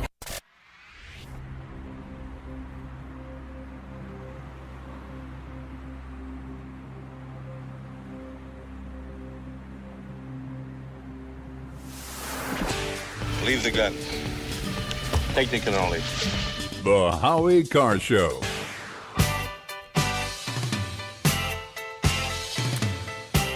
We have some people mentioning that maybe Dr. Birx was set up. Has she apologized, Jared, for falling for a setup? I don't believe that she has. If only Nancy Pelosi had thought of that when she was getting her hair done, rather than blame. I've been there over the years. I've been there many times. I appreciate the question, and let me just say this: I take responsibility for trusting the word of a neighborhood salon that I've been to over the years many times, and that when they said, well, we're able to accommodate people one person at a time, and that we can set up that time, I trusted that. As it turns out, it was a setup. Wowzers. That really was one of her worst moments, and she's had quite a few this year, but that was right up there. Dr. Birx is likely going to be a little bit more apologetic, I think, about this mix-up, but she was set up too by her son-in-law's sister, who ratted her out. The nerve. You know, Jared, one of the greatest lines from The Godfather is about never turning your back against your family. And this woman turned her back on Dr. Birx, and she left her out to dry. All she was doing was winterizing one of her homes, okay? And if your beach house had a leak, I think we would let you cross state lines, okay? It's the least we can do. Well, that gets the other line from The Godfather. Give him a living. Never anything important. Exactly. Guys, we still have a poll question, even though Howie is off on his winter vacay. Is Howie winterizing his second home, by the way? He probably is. I think it's already winterized. Today's poll question is brought to you by Howie's Palm Beach birthday contest. Enter to win a trip to sunny Florida and spend Howie's birthday weekend with the captain himself. Go to HowieCarShow.com. Click on the birthday banner. Howie's going to pay for your hotel, for your airfare, for your dinner. He's going to pick up the tab for all of it. This is once in a lifetime. I don't think we'll ever see it happen again. So go to HowieCarShow.com. You cannot miss the big banner. Actually, a lot of people have been asking me on Twitter how to find it. It's just on the website. You just click on it, enter your email, and then we'll announce a winner in, I think, a few weeks. Jared, what is the poll question and what are the results thus far? Are you mad that AOC and other members of Congress are getting the vaccine first? I think I'm in the minority here, but no, I'm not. I'm pro people getting the vaccine and being positive about it. 38% agree with you. They say no, they are not upset. Well, you know what? It's still a pretty good chunk, I would say. It's growing. Okay, guys, so Dr. Birx is not the only person who is being a bit hypocritical this week. Seattle council member who pushed for defunding the police calls officers to report crime. You'll remember this happened a few months ago with Alyssa Milano. There was like some kid in the neighborhood shooting squirrels or something, or shooting a Nerf gun or something like that. And her neighbors called the police. And she's a big proponent of defunding the police. It's always these white liberal women who end up calling the cops. But anyway, this is Seattle City Councilwoman Lisa Herbold. She recently called the police after an incident that occurred at her home. The Washington Examiner reported that the councilwoman called the police earlier this month after a man reportedly threw a rock through her window. She said she was on the west side of the living room near the kitchen when she heard a loud noise that sounded like a gunshot and dove into the kitchen for cover. A witness told law enforcement that they saw a person they described as unathletic and a bad runner fleeing the scene. That's a little mean. It's a little bit of a mean witness to the crime. Of course, anyone would and should call the police. I'm reading now from Red State. Anyone would and should call the police if they have this type of experience, but there's more to this story. Now, here's where the irony comes in. The incident came after Lisa spearheaded an effort over the summer to defund Seattle's police, voting to approve cuts of about $3.5 million to the department's budget. She's also led an effort in the city to dismiss most misdemeanor crimes if suspects can show symptoms of mental illness, addiction, and if they committed the crime out of a need to survive.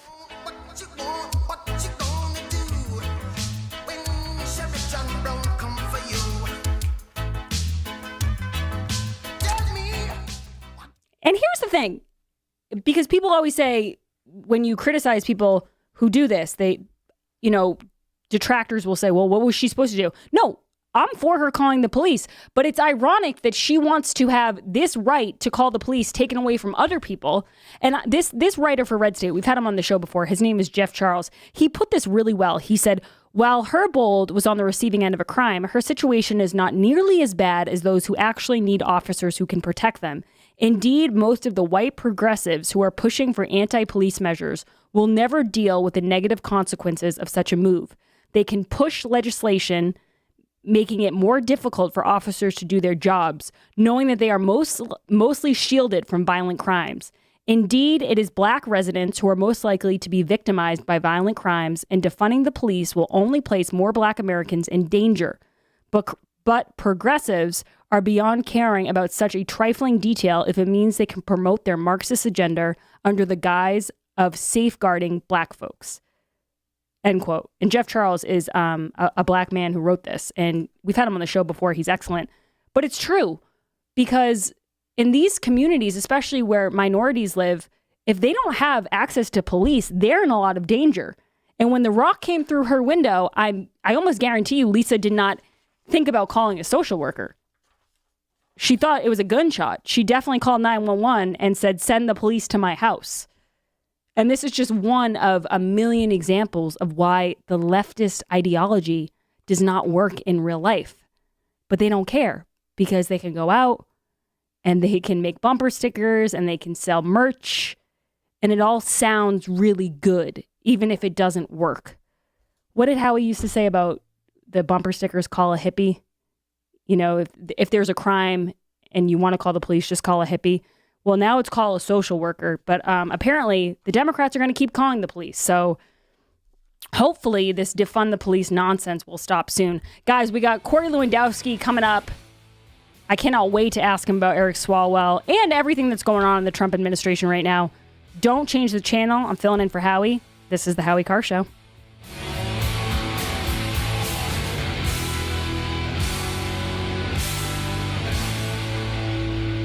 Something amazing happens when you reach a ripe old age like we here at Matthews Brothers have.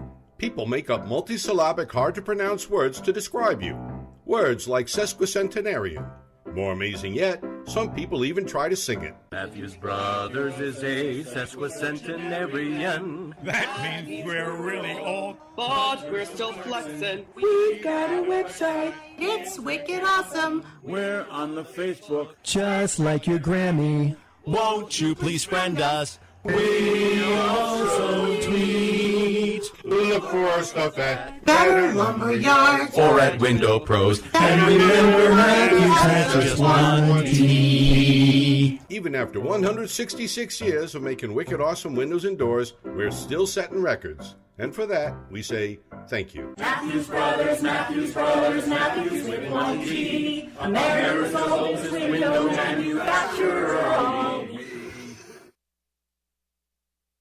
And now, 1 minute of Nancy Pelosi. It is a bill that is much needed for our farmers and ranchers. I think there are only 47 votes against it in the House of Representatives. The American people should know the source of it. Again, we are engaged in the year-end continuing resolution Homeland Security. I'm not sure. No, I haven't spoken to him since he called the other day, which was a very amicable conversation. Amiable, I guess you would say, not amicable. And I talked to Chuck last night to say, we haven't had an answer. There are other things that are going on that are newsworthy, and I think you'd have more viewers or readers if people address concerns that people have. The list goes on about the Here's how it works with my retirement accounts, and I'll bet yours too. If your 401k, your SEP, your IRA, whatever, is going up, you probably don't think very much about it, right? But if it's going down, well, there's nothing much else you can think of. So for the last couple of years, none of us have been worrying much about those quarterly statements. But lately, it's gotten a little worrisome. It's not that bad, not yet anyway, but what goes up must come down. Now is the time to start thinking about adjusting your investments. Gold and silver have always been a hedge against stock market volatility. Uncertainty about the future has traditionally met rising prices for precious metals. Orion Metal Exchange is the only precious metals company I trust. Give Orion a call to get a free, no-obligation investment guide about protecting your future with an enduring investment in gold and silver. You've got nothing to lose and everything to gain, including peace of mind, by calling Orion Metal Exchange now. Call them today at 800-912-2300. And with Orion, you'll get more metal for your money. Call 800-912-2300. That's 800-912-2300. The Moonbats always say Donald Trump isn't very bright. But what about Barack Hussein Obama? Let's listen to some of his greatest hits. I've now been in 57 states. I think one left to go. I don't know what the term is in Austrian. The Cambridge police acted stupidly. And there has never been any man or woman more qualified for this office than Hillary Clinton. There are neighborhoods around the country where it is easier for a 12 or 13-year-old to purchase a gun and cheaper than it is for them to get a book. I believe in the Second Amendment.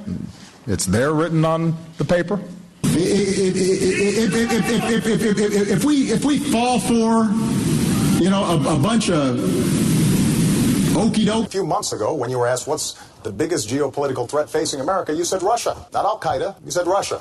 In the 1980s are now calling to ask for their foreign policy back. Here's 1 minute of getting to know Jared Diglio. What would be your last meal on Earth? Pizza. Cheese pizza. Just regular cheese pizza. What drink are you going to have with your pizza? I gotta go Coke. You gotta go Coke with pizza. It's the perfect combination. Where's your favorite vacation spot? I'm a staycation kind of guy. I like just staying in my place, but if I had to go to a destination, I love Italy, especially Rome. If you could live in any state besides Massachusetts, which one would you choose? Nevada. Wide open land, people leave you alone. Plus, it's not that far from Vegas or LA. If you weren't in radio, what profession would you be in? Gigolo. Favorite comic book character? Spider-Man. He's been my favorite since I was a kid. He's the most identifiable of the superheroes. He's just kind of a normal guy who's got a lot of problems, but he's got to overcome it and save the day. Favorite Star Trek character? I love TNG, but I gotta go with James T. Kirk. Dogs or cats? Neither. McDonald's or Burger King? McDonald's. Ice cream or cake? Ice cream. Sweet or salty? Sweet. Coffee or tea? Coffee.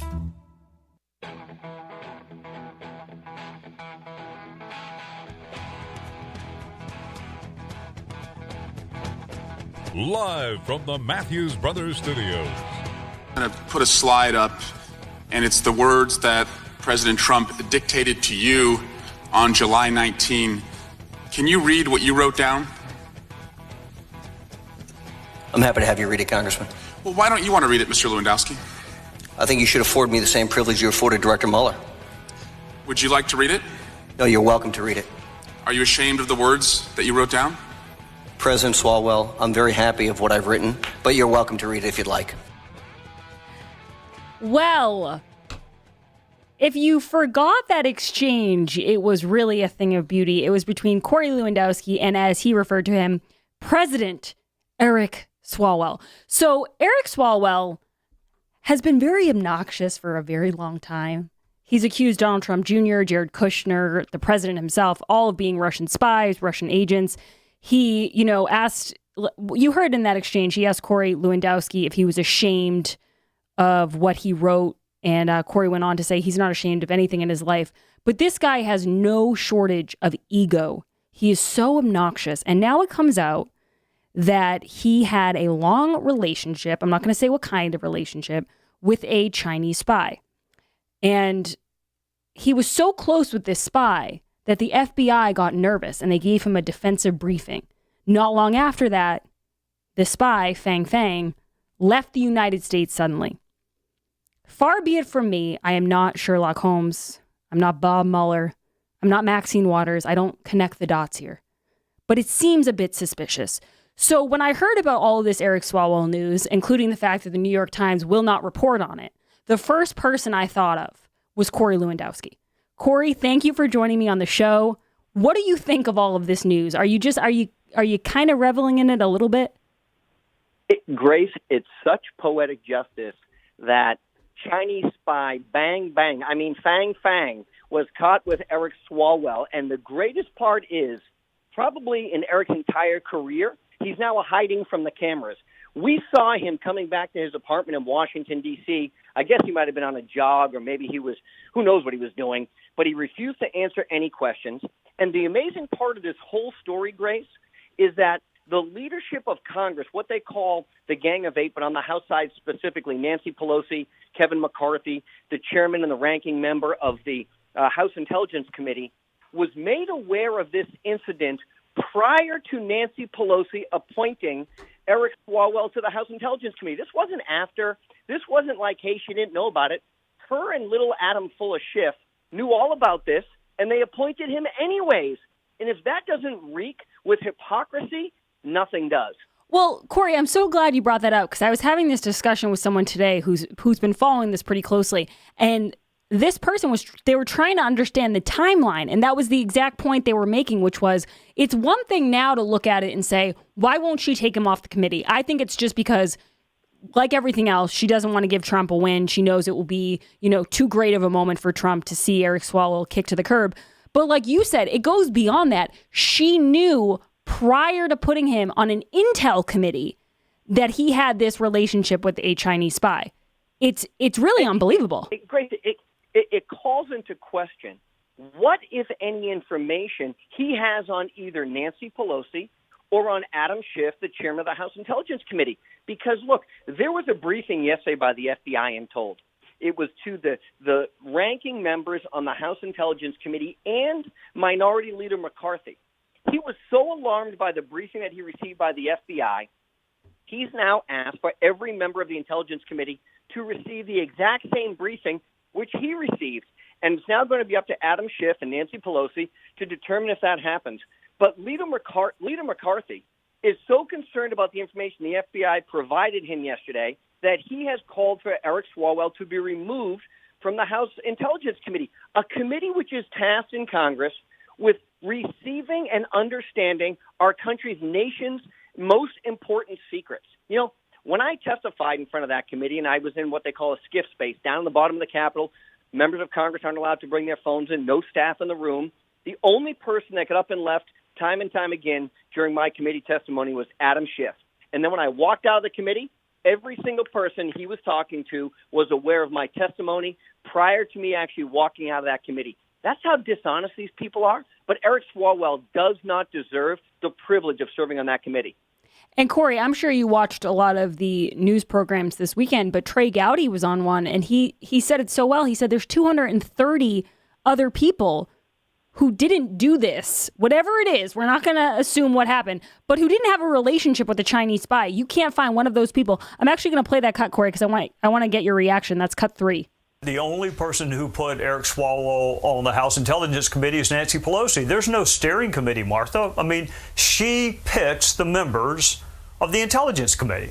So there are 230 Democrats, and you mean to tell me she cannot find a single one that didn't date a Chinese spy? There's no one else that she could pick other than Swalwell? Corey, what do you think about that? Trey is absolutely correct. And the truth is, this is a committee, which he outlined so articulately, that is wholly appointed by the leadership, either Nancy Pelosi on the Democrat side or Kevin McCarthy on the Republican side. There's no committee that goes through. This is not a member vote. This is not where you can go and lobby your colleagues to ask you. This is the leadership because they understand how important this committee is. And what's amazing to me, Grace, as we look at this, Dianne Feinstein had a Chinese spy driving her around for 20 years. Eric Swalwell now had at least, at minimum, a cursory, if not an in-depth, intimate relationship with a Chinese spy. Adam Schiff knew about both of these things, has done nothing about it. Clearly, the Chinese have a plan to infiltrate our government, to go after our elected officials. In addition, Fang Fang, I think is her name, has been accused of sleeping with 2 Democrat mayors of Midwestern cities and helping them raise money to curry favor with them. The Chinese hate us. They're trying to destroy us, and they find easy targets like Eric, I want to be President Swalwell, and it clearly wasn't a big lift to get into his inner circle, help him raise money. Who knows what kind of secrets he actually divulged.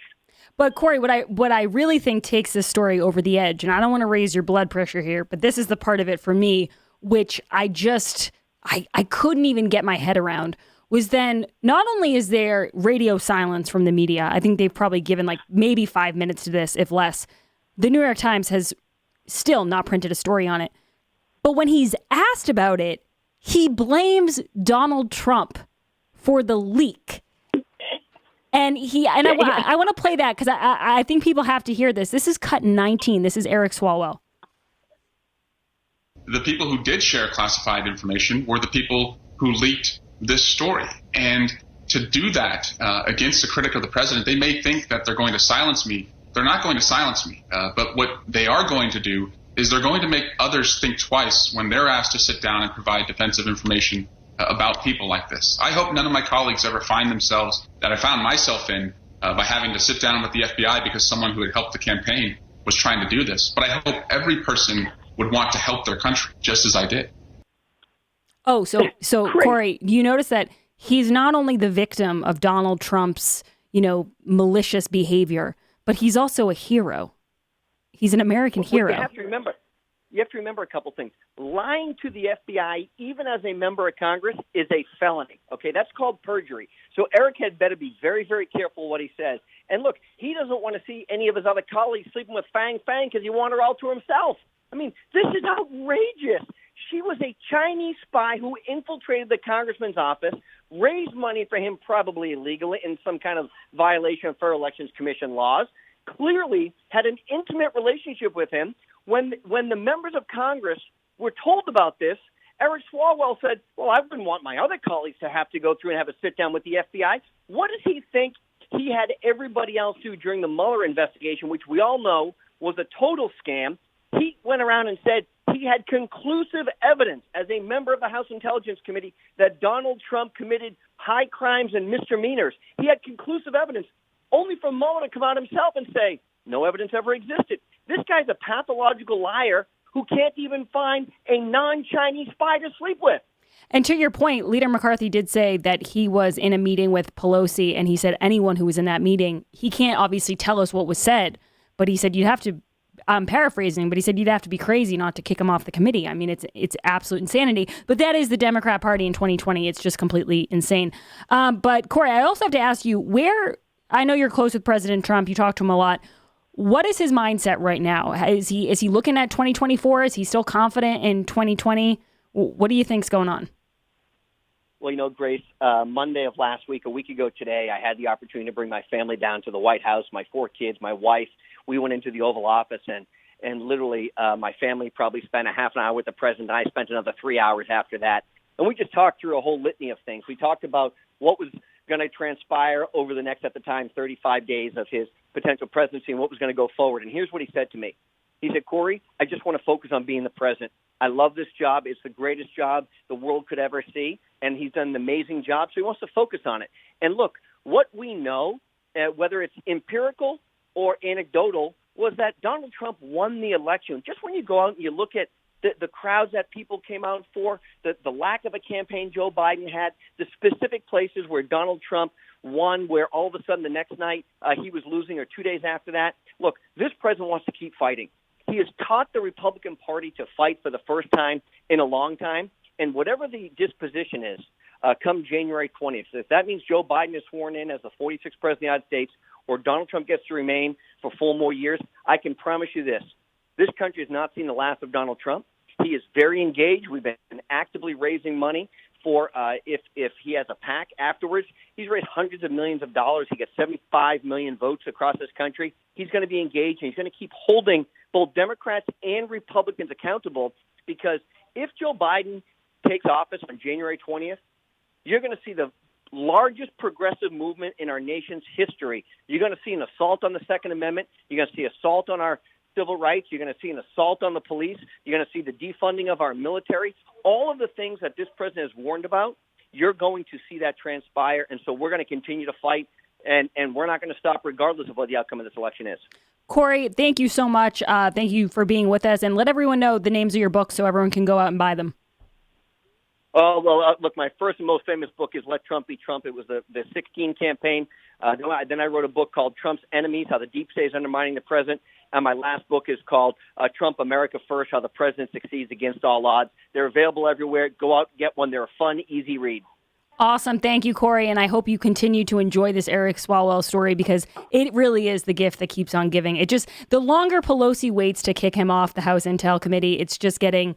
she's adding more fuel to the fire, and I don't know how you feel about it, but I just feel like it's good for a laugh. Well, it's good for a laugh, but it should be scary for the American people. So let's hold these guys accountable. Exactly. All right. Thanks, Corey. Guys, we have more news to get to when we get back. Corey just hit on a few things that I want to talk about even more. I'm not done talking about Eric Swalwell. I just think that story deserves more airtime. We're going to talk about it, and I'm going to take your calls on it. Do you have some thoughts on Eric Swalwell and his relationship with Fang Fang? Do you have some thoughts on the hypocrisy that we're seeing right now out of the liberal progressives? We're going to talk about it all. I'm Grace Curley. I'm filling in for the one and only Howie Carr, and this is the Howie Carr Show. He's the maestro of microaggression. He's Howie Carr. This hour of the Howie Carr Show is brought to you in part by Old New England Soap. Try the new Woodwick soy candles that burn up to 100 hours and make your home smell heavenly. Right now, buy 3 and get 1 free at oldnesoap.com. That's oldnesoap.com. If you don't want to replace your carpets due to pet stains and odors, you must try Genesis 950. Genesis 950 was my go-to product for Mr. Gooner. The reviews are amazing, as this is one product that actually works. With water, it breaks down the bonds of stains so they are gone for good. Its antibacterial component removes pet owners from carpet and padding. Genesis 950 can be used in a carpet cleaning machine. Genesis 950 is made in America. It is a concentrate, so 1 gallon makes up to 7 gallons of cleaner. But Genesis 950 is not just for pet stains. I brought it to Carolyn's new home, and she couldn't believe the results. Use it in bathrooms, kitchens, floors, and for grease stains. It is great for degreasing engines, wheels, and tires. Consider trying Genesis 950 before purchasing new carpets. It is green, so it's safe for your family and pets. Genesis 950 has great customer service if you need to contact them. Order a gallon direct at genesis950.com, and you will receive a free spray bottle, free shipping, and discount using code Howie. That's genesis950.com. genesis950.com. This is Charlie Baker. Hey, everybody. Massachusetts Governor Charlie Baker here. And these are his friends. I may not make it through this story, and I told a story about a fisherman that I met in New Bedford. He's coming off the boat. He was a big, huge man, completely soaked in sweat and salt water. In the world of Charlie Baker and his friends, the real world of panic porn, political leaders cannot survive without absolute power, and the public can't be expected to blindly follow orders without first hearing a made-up story. And he started to cry, and I gave him a hug. He was a big, huge guy. It was like hugging a mountain. And then he said, "See those 2 kids up there?" And he said, "Those are my sons." They were both spectacular football players at New Bedford High School who were given college scholarships, and I ruined their lives. And you hear those kinds of stories every day. And they're the only friends Charlie Baker has. You've been hearing me talk about Super Beets for a while now, and I'm sure some of you are still thinking, why Super Beets? You could take it from me. The benefits of Super Beets are incredible. I take them twice a day, once in the morning when I get up, even before I have my first cup of coffee, and the other time in the afternoon, right before the show. It gives me a burst of energy. It's great for my blood pressure. It's good for circulation. It just makes you feel better. If that doesn't convince you, we can talk about the science behind Super Beets. Beets have nitrates. Nitrates support better blood flow, and better blood flow equals better energy and efficiency throughout the body, and even supports healthy blood pressure. But Super Beets does so much more than eating regular beets and is unparalleled compared to other beet powders. Just one scoop of Super Beets has the nitric oxide equivalent of 3 whole beets. Go to superbeetsradio.com/Howie and try out Super Beets yourself. www.superbeetsradio.com/Howie. www.superbeetsradio.com/Howie. There are plenty of differences between Trump and the Democrats running for 2020, but the main one is Trump's pretty funny. Take a listen. What advice would you give to the 25-year-old Donald Trump knowing what you know today? Don't run for president. I'm not a drinker. I can honestly say I never had a beer in my life, okay? It's one of my only good traits. I don't drink. Whenever they're looking for something good, I say, I never had a glass of alcohol. I've never had alcohol. Can you imagine if I had? What a mess I'd be. I'd be the world's worst. Other countries, big countries, India and others, we had to pay because they considered them a growing country. They were a growing country. I said, what are we? Are we allowed to grow too? Okay. No, are we allowed to grow? I try like hell to hide that bald spot, folks. I work harder. Doesn't look bad. Hey, we're hanging in. I should have saved the Pocahontas thing for another year. Because I've destroyed her political career, and now I won't get a chance to run against her, and I would have loved it. I don't want to knock out all of the good stuff and end up with somebody that's actually got talent. That would be terrible.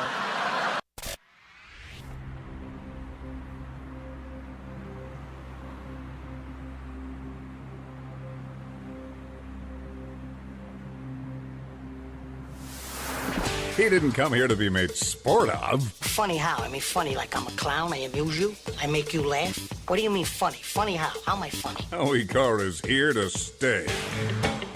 Chris, so far, the evidence is uncontradicted that the president used taxpayer dollars to ask the Ukrainians to help him cheat an election. When you're talking about Swalwell, you got to play the fart cut. It's a necessary evil, guys. Yeah, so that was his most famous moment before the Chinese spy situation popped up. But we just talked to Corey Lewandowski a little bit about this. I actually wrote my column on this exact thing on Sunday. I wrote about, like Corey said, Dianne Feinstein, the senator from California, her relationship, it seemed as though she wasn't a personal relationship. She employed a driver, a Chinese spy, as a driver for 20 plus years. Obviously, there's Eric Swalwell, and obviously there's Hunter Biden. I mean, he has a lot of connections with the Chinese Communist Party, not necessarily spies, but there's some shadiness there. But what I want to play is the cut that Corey was just referring to, which was Kevin McCarthy, the leader. He got briefed on what's happening with Eric Swalwell, and he said that anyone who heard what he heard would not want this man on the House Intel Committee. Let's play that cut, the full cut. That's cut 2. Friday, we finally got our FBI briefing. It was just the Speaker, Nancy Pelosi, and myself. It was a very thorough briefing. No one that was in that room could walk out and say Eric Swalwell should be on the Intel Committee. I don't know, they had a briefing before in 2015, and I don't know what that briefing was like compared to this one, but it could not have been the same. The one answer that I got out of that briefing was there is no way Eric Swalwell should continue to serve on the Intel Committee. And the challenge here is the leaders of both parties are the only people who select to go on the Intel Committee. That is why today, Maria, what I'm going to request, that every single member on the House Intelligence Committee gets the exact same briefing from the FBI that I did. Because if this individual is sitting on this committee, Eric Swalwell, they've got to know the background of what has gone on. So what I gathered from that interview with Corey, and it was a question I had, which was Nancy Pelosi knew all of this before she suggested Eric Swalwell be on that committee, before she put him on that committee. So she knew that he was so close with the Chinese spy that the FBI had to intervene because they were getting nervous. And she still thought to herself, he's a good pick to be on the Intelligence Committee. I mean, it's almost parody at this point, but like Corey said, it is very frightening. I also want to play Trey Gowdy. He was great this weekend. Before I played cut 3, I want to play cut 4, though. This is the best Nancy Pelosi can do. For 4 years, the guy's not smart enough to know he's being played by a Chinese spy. And that's the best Nancy Pelosi can do? Out of 230 members, the best you can come up with is a former city councilman in California who's not smart enough to know when a woman's expressing interest in you. It's probably because she's a spy, Eric.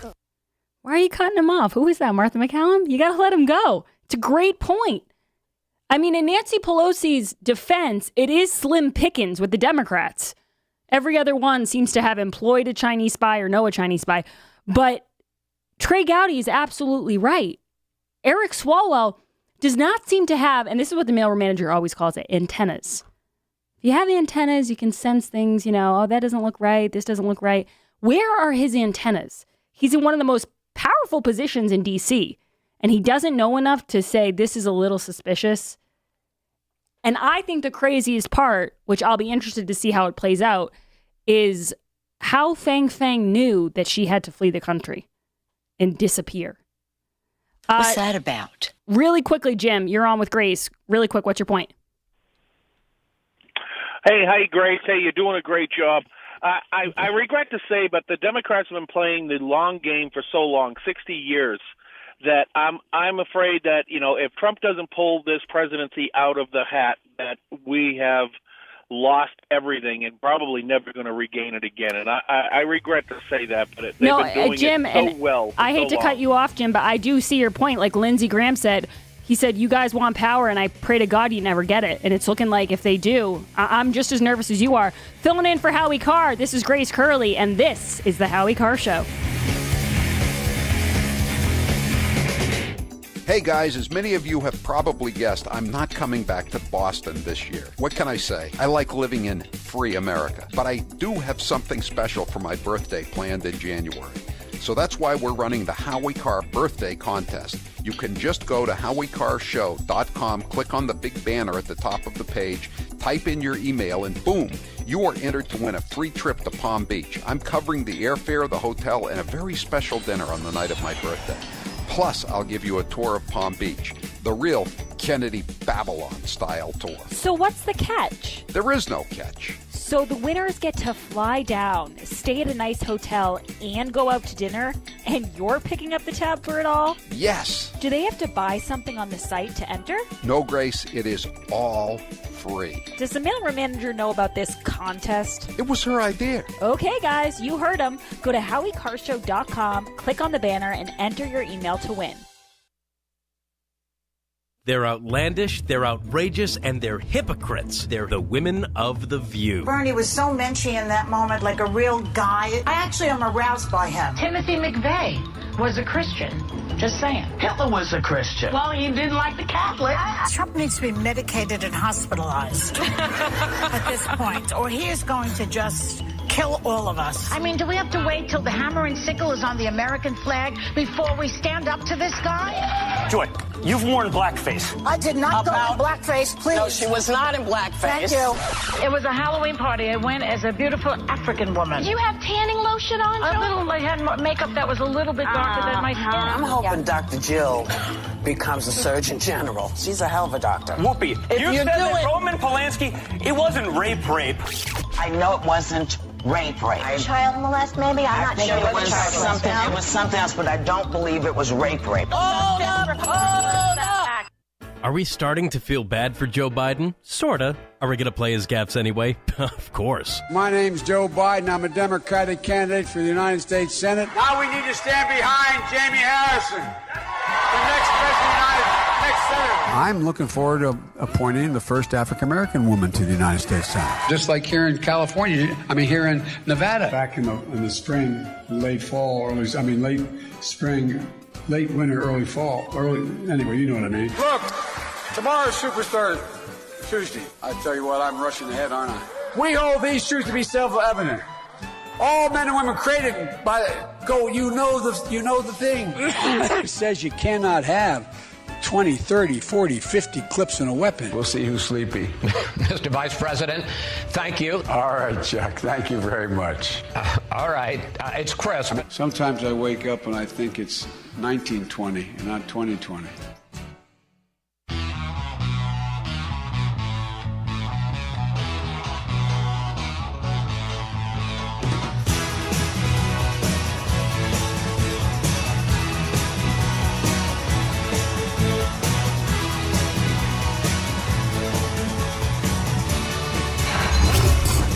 listening to the Howie Carr Show. Now's the perfect time to get a pair of premium wireless earbuds, and Raycon is the way to go. Raycon start at about half the price of other premium brands on the market, and they sound just as amazing. And Raycon's everyday E25 earbuds are their best model yet. You get 6 hours of playtime, seamless Bluetooth pairing, more bass, and a more compact design that gives you a comfortable, noise-isolating fit. Perfect for conference calls, video chats, or binging podcasts. Raycon was founded by Ray J, and celebrities like Cardi B and J.R. Smith have already given Raycons their seal of approval. I love my Raycons, and Grace loves hers, too. Howie, I love my Raycons. Best birthday gift ever. I listen to much better music than she does, though. Hey, that's not true. Now it's your turn to see what the hype is all about. Go to buyraycon.com/Howie. That's buyraycon.com/Howie. buyraycon.com/Howie.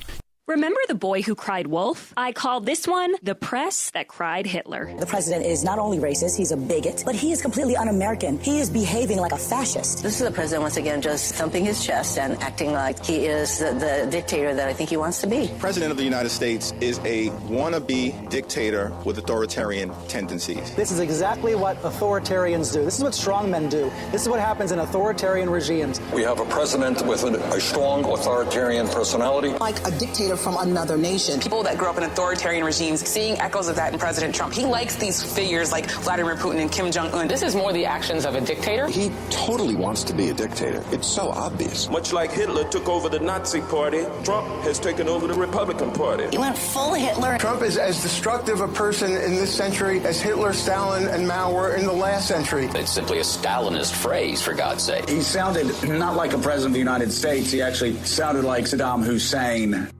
He's the gaffe that keeps on giving. Here's 1 minute of former Vice President Joe Biden.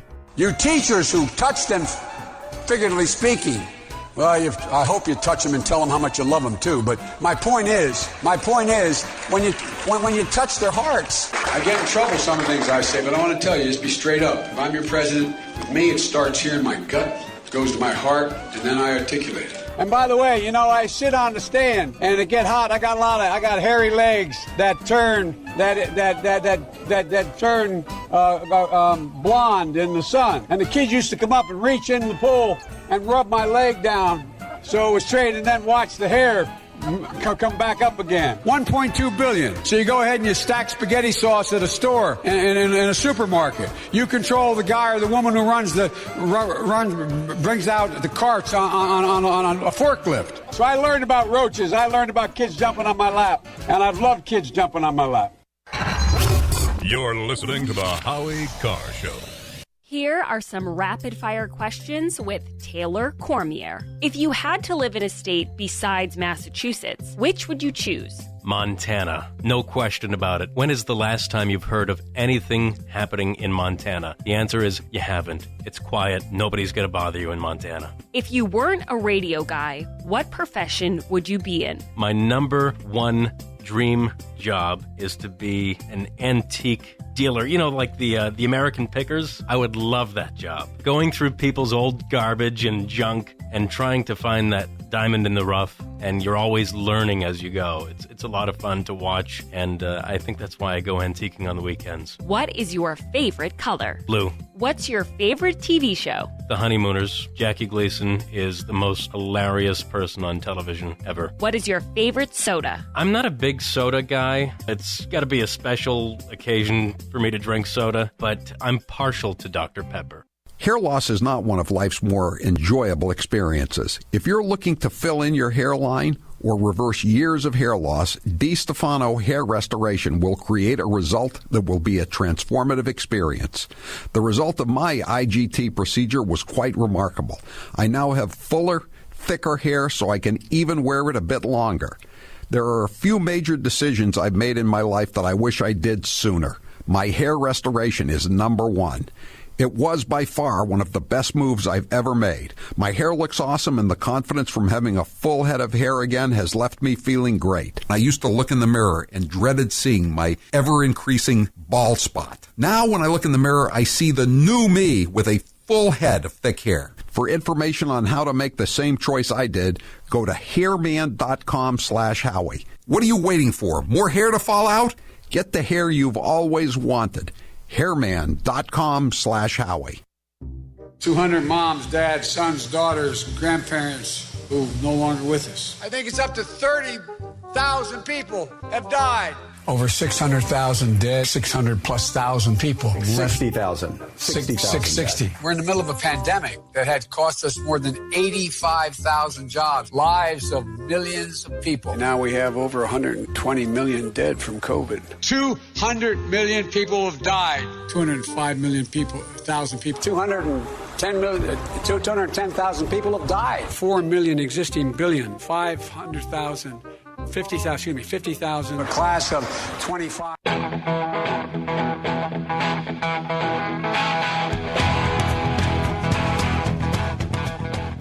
Better strap yourself in. It's time for the Howie Carr Show. After months of negotiating, Congress has finally reached a deal on another relief package. Get to the money! In a moment. First, let's review the minutes from our last meeting. Get to the money! Get to the money! Get to the money! Right now, we're looking at a $900 billion package. The money is expected to help schools, federal unemployment benefits, and includes a $600 stimulus check. Finally! Live from the Matthews Brothers Studios. So why did it take all this time? We know why. We've heard Democrats say openly they were not willing to deal all summer and fall, but are willing now because they have a president-elect of their own political party. That's not my accusation, Mr. President. That's their admission. It's not about me. It's about millions of Americans who can't put food on the table, who can't pay the rent, and who are we having represent trouble, them, and we represent them, getting and by we represent these them. long food and lines we represent that we're seeing. them. I know we you know are. them. I'm just saying. We represent them, and we know them. As we say, know them. We represent them. Madam Speaker. Always the case, but we're not even close to the good. We're going to get no place if we're going to continue listening to this old bag. Who's your captain? Howie Carr. If I thought a special counsel at this stage was the right tool and was appropriate, I would name one, but I haven't, and I'm not going to.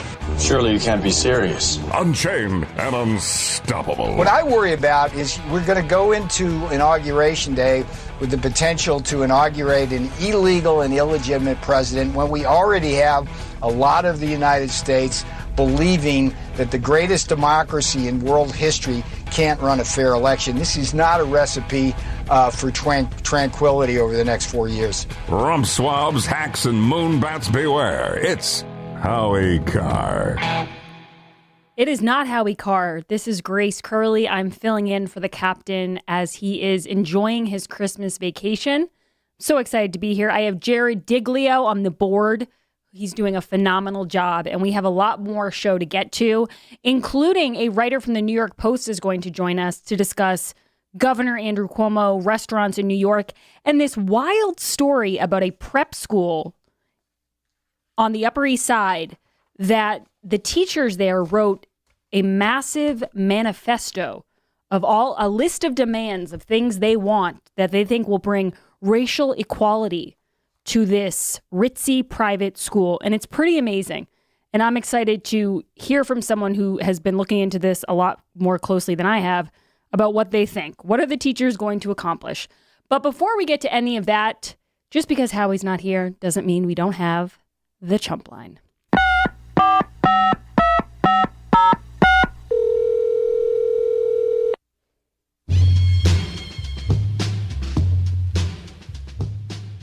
Hi, Grace. Governor Patrick calling. Is your new show going to also have a Chump Line, or would Howie charge you a licensing fee for that? We're going to be fine. That's a very good question. The mailroom manager said that there can be something along the lines of a Chump Line. I think it might have a different name because I don't want to pay the licensing fee, which I'm sure Howie would hike up if he knew that I wanted it. So, yeah, we'll keep you posted on that. But I think there will definitely be some sort of messaging service. Pluggs thinks Hunter's the smartest man he knows, which is more proof that he's in a state of repose. The left's only hope for this dope is to make sure he has a 4-year supply of no-dos. Yeah, Joe Biden has said that a few times about Hunter Biden. And the last line that he said, that was during the Stephen Colbert interview, which really caught a lot of people's ears, was that he thought this investigation was foul play. Imagine if Trump had said that. Well, I mean, Trump did say it, I guess, a lot, but it actually was foul play. In this case, it's looking as if all of these diamond deals involving Hunter Biden are pretty legit. The Chump Line is brought to you by Matthews Brothers, America's oldest window manufacturer. This week, simply sending our best wishes for a happy and healthy Christmas to all the members of Howie Carr Nation, and may the spirit of the season remain with you throughout 2021. God bless you, and God bless America. Joe Biden says he is not in favor of Marshall Tucker law, but he loves their song Ramblin' Man. We haven't had a real Biden moment today. I don't know, Jared. I got to look over this cut sheet a little closer, but Charlie Baker had one. I saw that. We might have to play that a little later. Charlie Baker had a Joe Biden moment. Lord knows what that even means, but we will find out later. It's beginning to look a lot like Venezuela. Everywhere you go, the election Biden stole, just like Maduro, and violence everywhere you go. Wow, excellent job. And the voice, beautiful. It's not looking like Venezuela yet. And that's the thing that we have to remember. They have to pass a lot of this stuff. And hopefully the Republicans hold strong and we keep the Senate and they shoot down a lot of these terrible ideas before they even get any further. Fingers crossed. Nancy Pelosi is religious, just like Joe Biden is intelligent. She's religious, and yet she claims that people in Congress say, you know what, Jared, it's so ridiculous, I can't even summarize it. Just play the cut. People say around here sometimes, I'm faith-oriented, so I don't believe in science. People say that, do they? I'm adding that to the list of things that people say that I don't think they actually say. Was this a composite person who said it? Did T-Bone say this? Was it one of Charlie Baker's friends? Do tell, Speaker. Hi, Howie. Charlie Parker. If I win your Palm Beach birthday contest, can I bring a fisherman friend of mine? He doesn't eat much, but he likes hugs. It was like hugging a mountain. That's what Charlie Baker said. The fisherman story. Yeah, I don't think that Charlie is going to apply for the contest, mostly because that would require him to fly to Florida, and I don't think he wants to do that. Apparently, being friends with Charlie Parker should now be considered a comorbidity. Oh, that's so true. We discussed this a lot last week. A lot of his stories that he tells, his anecdotes. You thought Governor Deval Patrick was against anecdotes. Well, Charlie Baker is very much for them. He tells a lot of anecdotal stories about friends he has who didn't believe the virus was deadly, and then the punchline, and I hate to even say it like that, is always, then they got COVID and now they think I'm right. Maybe we'll get to a couple of those later on. Help! This is Howie calling. Grace said she was going to take me mattress short shopping on Friday and instead left me at the old folks' home. And when I told them, do you know who I am? Their nurse said, of course, I always watch your show, Chris Matthews. Oh, hold on. What? We're having chocolate cake and watching Humphrey Bogart tonight? Whoop, I gotta go.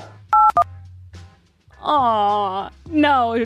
Howie is not at an old folks' home. Howie is in beautiful Palm Beach with his family, and he is enjoying the Christmas season, and he's probably eating some chocolate cake. Democrats don't believe in science. They believe in science fiction. Well, based off the rules that they tend to go with, I mean, they shut down the indoor dining in New York City, and I think one of the graphs that Governor Cuomo showed said that less than 1.4% of cases came from those indoor dinings, restaurants. So, yeah, they kind of do believe in science fiction. They don't seem to be following the facts. It's 4 days before Christmas, and all through the House, the Democrats are stirring those lousy louse. Schumer, Pelosi, some Republicans too, all conspiring to see this coup through. Very good. I love the Christmas-themed ones, guys. We got to keep those going. still anxiously awaiting those summertime Durham indictments. Oh, I know. And it does start to feel like a bad movie, you know?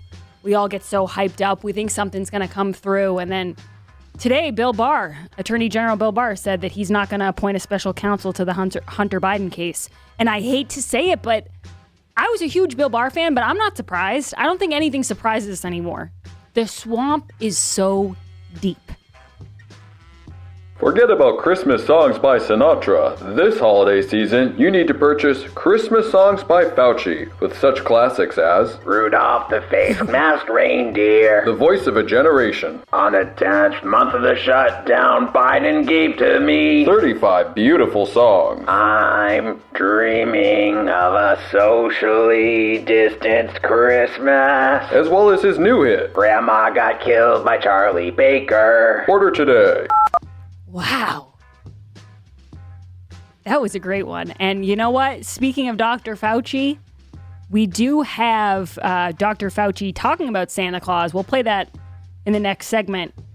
He's got some news about Santa's vaccination status. And it's strange.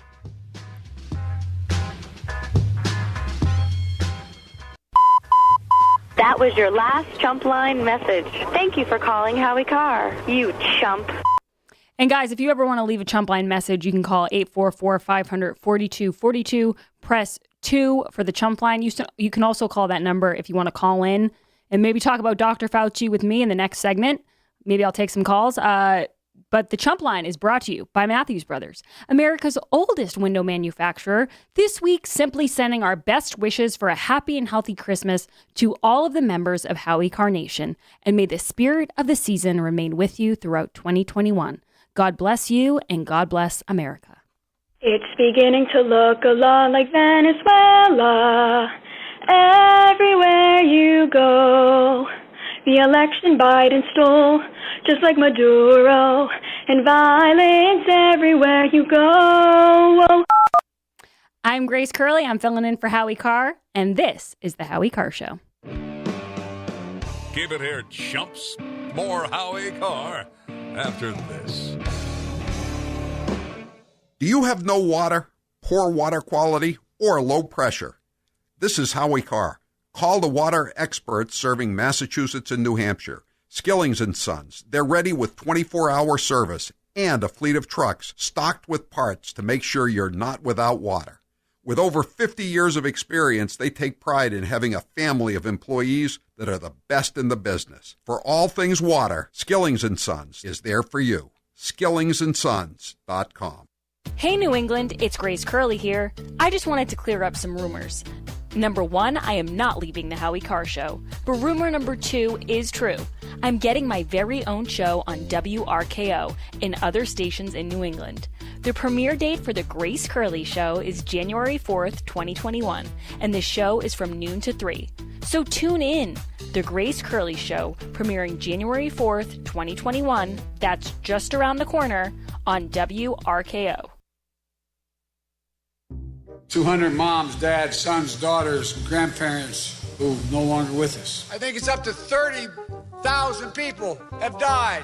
Over 600,000 dead, 600,000+ people. 60,000. 660. We're in the middle of a pandemic that had cost us more than 85,000 jobs, lives of millions of people. Now we have over 120 million dead from COVID. 200 million people have died. 205 million people, 1,000 people. 210,000 people have died. 4 million existing billion, 500,000. 50,000. A class of 25, you end up having 2 classes of 12, for example. But you know, in the 2020 census, which is now 2 censuses ago, the Oval, back in May 2019, a $15 million, $15,000 minimum wage. I got to the Senate 180 years ago.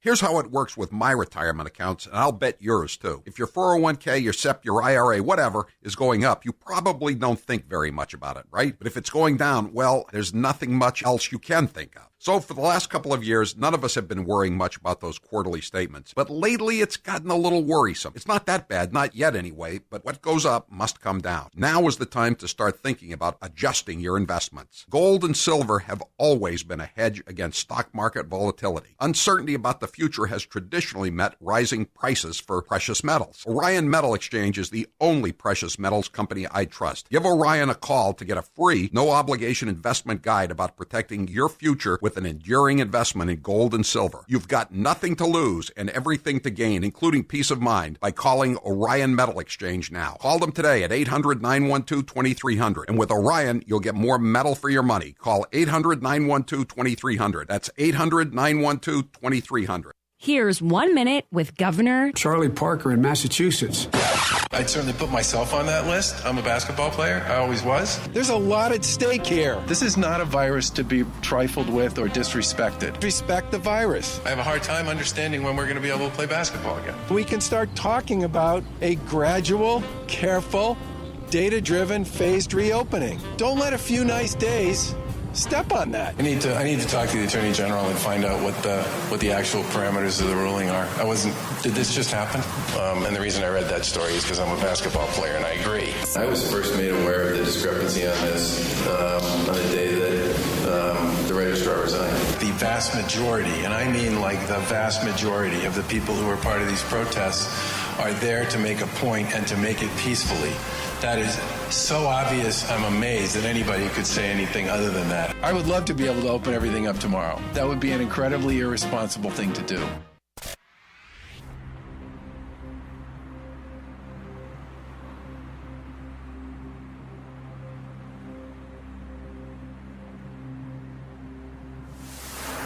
Every time you turn around, expect to see me. There's one time you'll turn around and I'll be there. The Howie Carr Show.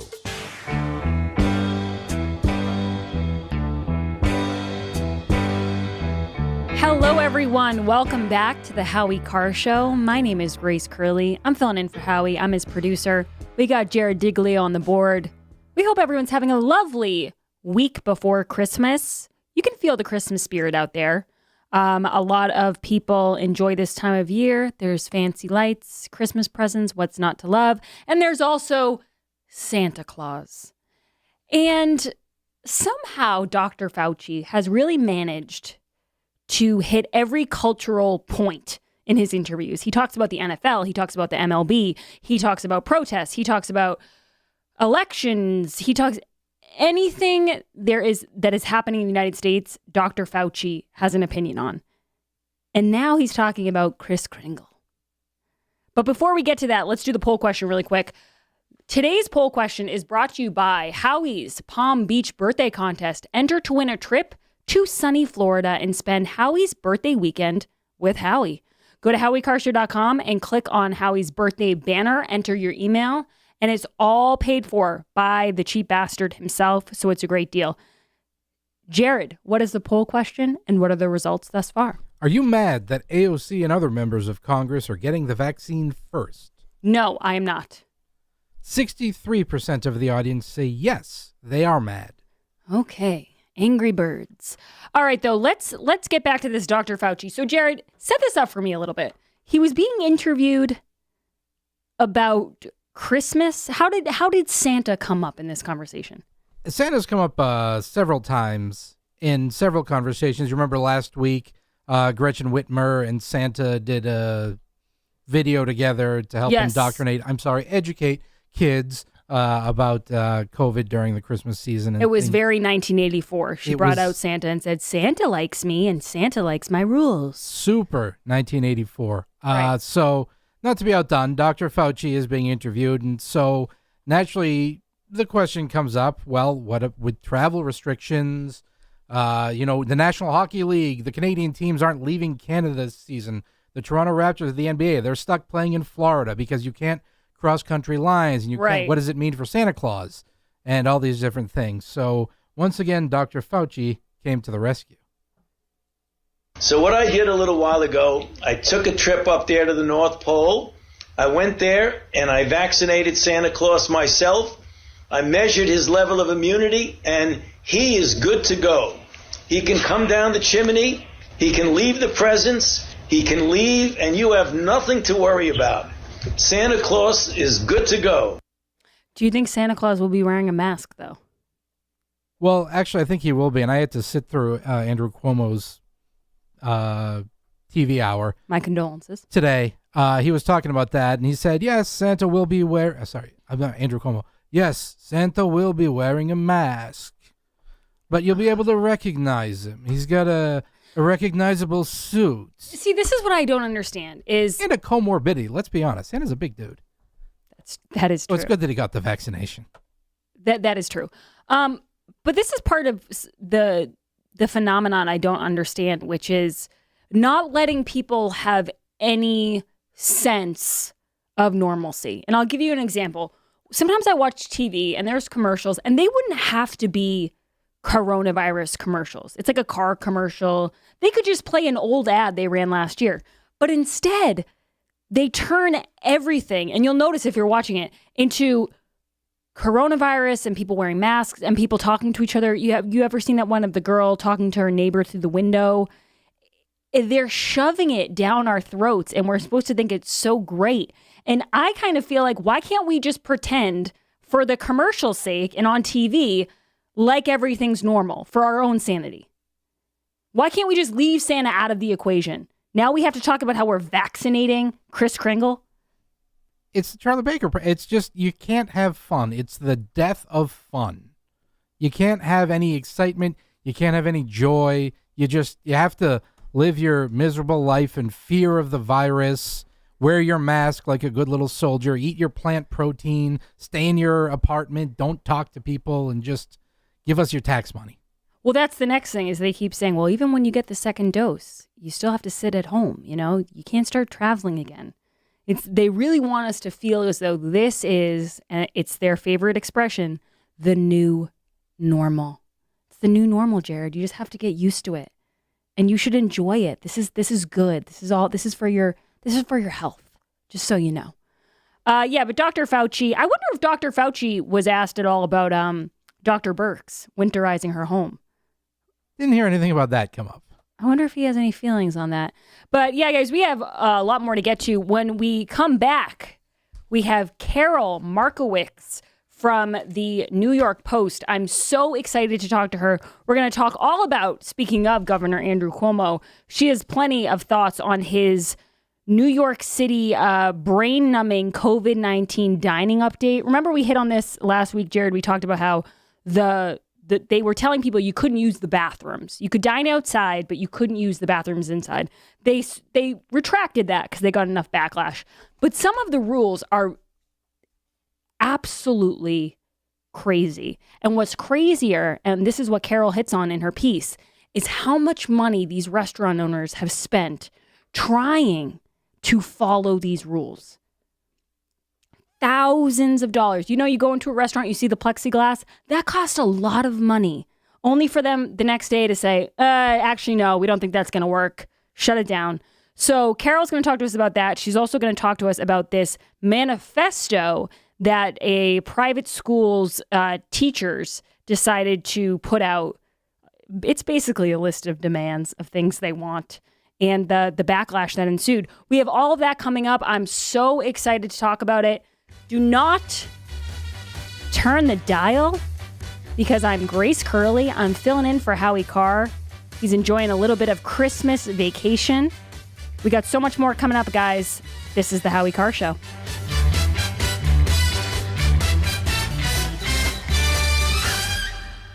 Now I have a big announcement for people who've been planning to buy the Eden Pure Thunderstorm. The BOGO buy one, get one offer is ending on Thursday, December 31st at midnight. With over 60,000 of these sold, the Thunderstorm is slated to sell out. If you bought one and love it the way I do, then order now and you'll have two. 2.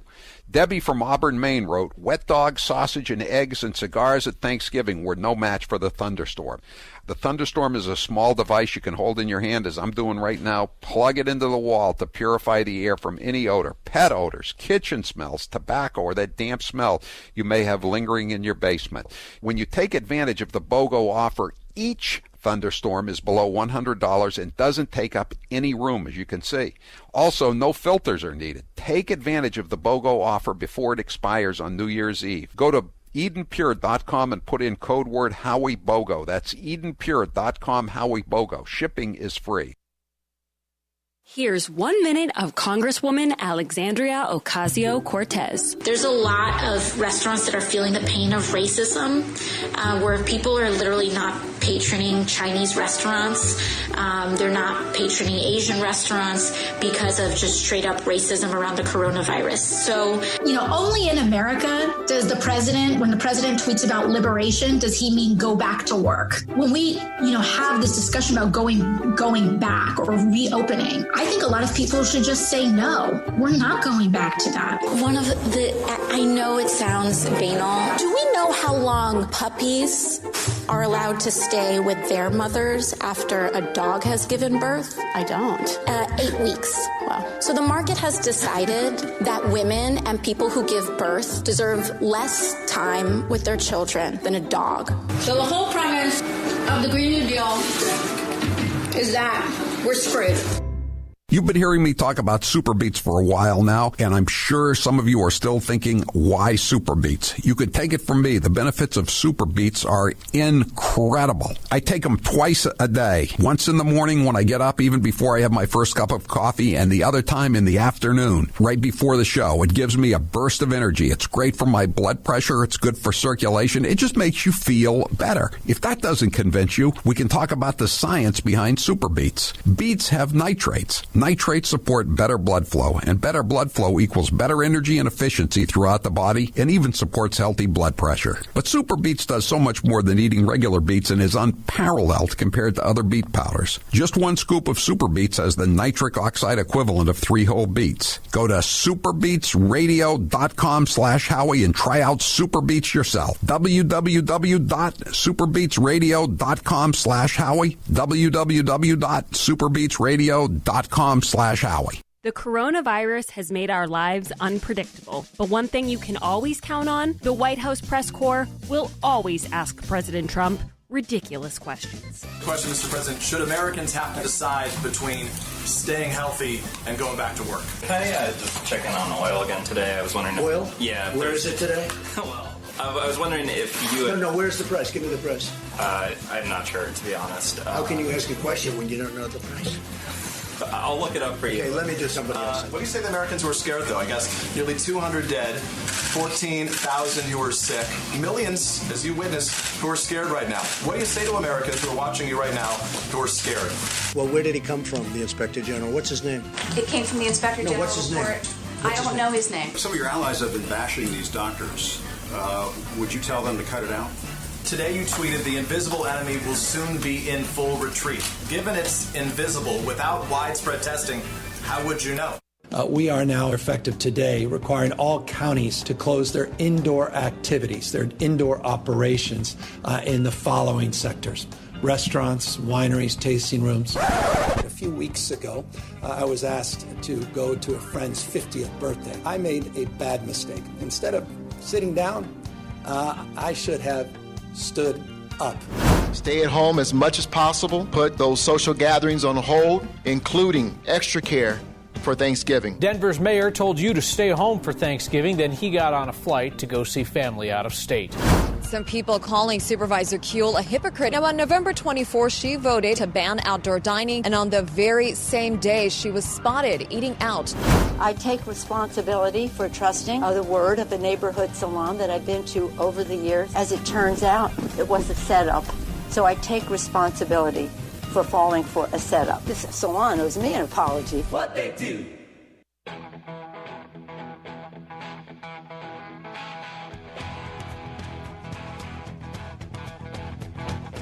Live from the Matthews Brothers Studios. Hello, everyone. My name is Grace Curley. I'm filling in for Howie Carr. He took an early slide. He's going to enjoy the week of Christmas, which is great. It's well-deserved. Anyone who listens to the show at this point knows that Howie and I are both big fans of the New York Post. We read it all the time. Especially lately, it seems like they're one of the only real trustworthy outlets that aren't afraid to put out stories that other people hesitate to print, let's say. And I'm so excited because joining us now is Carol Markowitz, and she's a contributor at the New York Post as well as several other outlets. Thank you for being with us, Carol. Hi, thanks so much for having me. So, Carol, I want to talk a little bit about your latest piece. I think it ran in yesterday's paper. It's titled, New York's Restaurant Killing Rules Make No Sense, and it keeps getting worse. So some of these diktats, as you call them, which I love that word, I think it's the perfect way to describe these, some of them have been rolled back, which you mentioned in your piece, but can you explain to people what some of these outrageous rules were? So these poor restaurants keep getting new regulations on top of new regulations thrown at them. And every regulation costs money to fix and enforce and, to live up to. So last week, a regulation was announced from the city that they said it was from the state. They said that you can no longer use the bathroom in restaurants when you're in the outdoor dining because there's no more indoor dining in New York City for now, even though we have the second lowest positive rate in the state, and we have just very low numbers. And yet the governor anyway closed our indoor dining. So this diktat said no using the restaurant's bathroom while you're dining in the outdoor dining. And it was finally enough from the restaurants. They pushed back on it, and now people are allowed to go use the restaurant's bathroom. But it's stuff like that. There's no scientific basis for anything like that. There's no reason you can't go into the bathroom in the restaurant. It's just abuse at this point. They're just trying to find new things to throw at the restaurants, throw at these small businesses, and it really harms them. And Carol, you mentioned orders for takeout could only be placed via email or telephone, and employees would be barred from eating inside any part of the restaurant normally used by patrons. So like you said, no real science behind it, because you also cite the number here that said that Governor Cuomo himself produced a chart that showed restaurants were responsible for only 1.4% of the spread. So what's going on? Well, that's the most galling part, is that the day that he announced no more indoor dining, he also announced this thing is not being spread in restaurants. So it's like the science and the numbers completely don't matter, and none of it has anything to do with logic. I think it's just he's trying to get more federal bailout money, and he knows he'll get that if New York City specifically is hurting more than anywhere else. And I think that's really a cheap way to do it.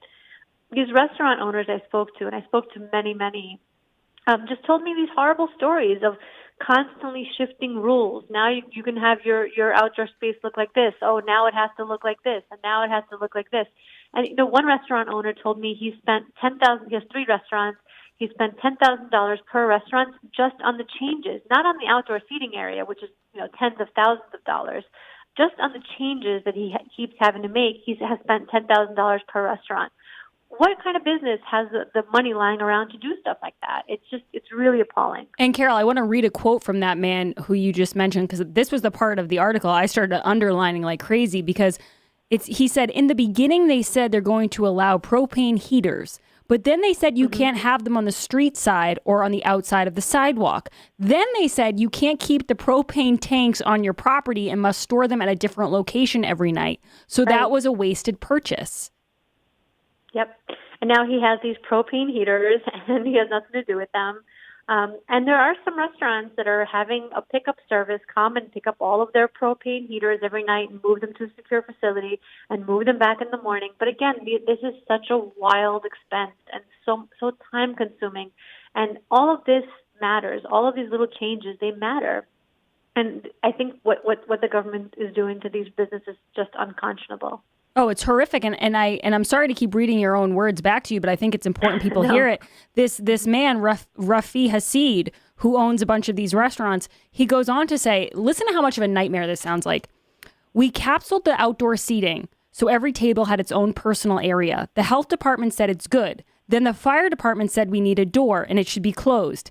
Then yesterday we got an email from the city that the door can't be closed because the space needs to be open on two sides. We keep investing money, but what's the criteria to open indoor dining again? We have no idea. This is like, it's like a puzzle, and they just keep taking pieces away. There's no way these people can fit these requirements. Right, absolutely. And you know, the part where he says we don't know what the criteria is to open indoor dining, it's like a lot of these restaurant owners told me, like, we could hang on, maybe we could hang on another month, maybe, or maybe we should close right now. But they have no idea when their business is ever coming back. I mean, is it coming back in January? Is it coming back in April? Is it waiting until next September? It would be nice if they were told any kind of information. And then I think it also goes back to the point that most of these politicians making these orders have never owned a business. They have no idea what it takes. They have no idea the stress that business owners live under, the way that they don't sleep at night thinking about their employees. It's a lot of work, and these politicians have no idea. And you can walk into a restaurant. You don't have to be a rocket scientist to go into a restaurant and see all this plexiglass and all of this, cleaning product and think to yourself, this is probably very expensive. And to your point, I think a lot of people just decided this is not going to be worth me buying all this. And they were probably right. Because you buy all this stuff and they still shut you down either way. Exactly. The other owner I spoke to of Souvlaki GR in Manhattan, she told me that, they invested all this money and they don't know what's going to happen. It's like you set up the perfect system and you did exactly what the state asked of you, and you still might fail. And, it's really unfortunate because really, if you look around, restaurants are doing such an amazing job. They're at the highest level of safety. And again, the numbers just don't prove out that they're responsible for any of the spread whatsoever. So I think, again, we're making a giant mistake. Another thing I add on the piece is that, where are the local New York City politicians to stand up to Governor Cuomo? Governor Cuomo doesn't care about New York City, fine. Where are our politicians who are supposed to care about New York City? They're just nowhere to be found.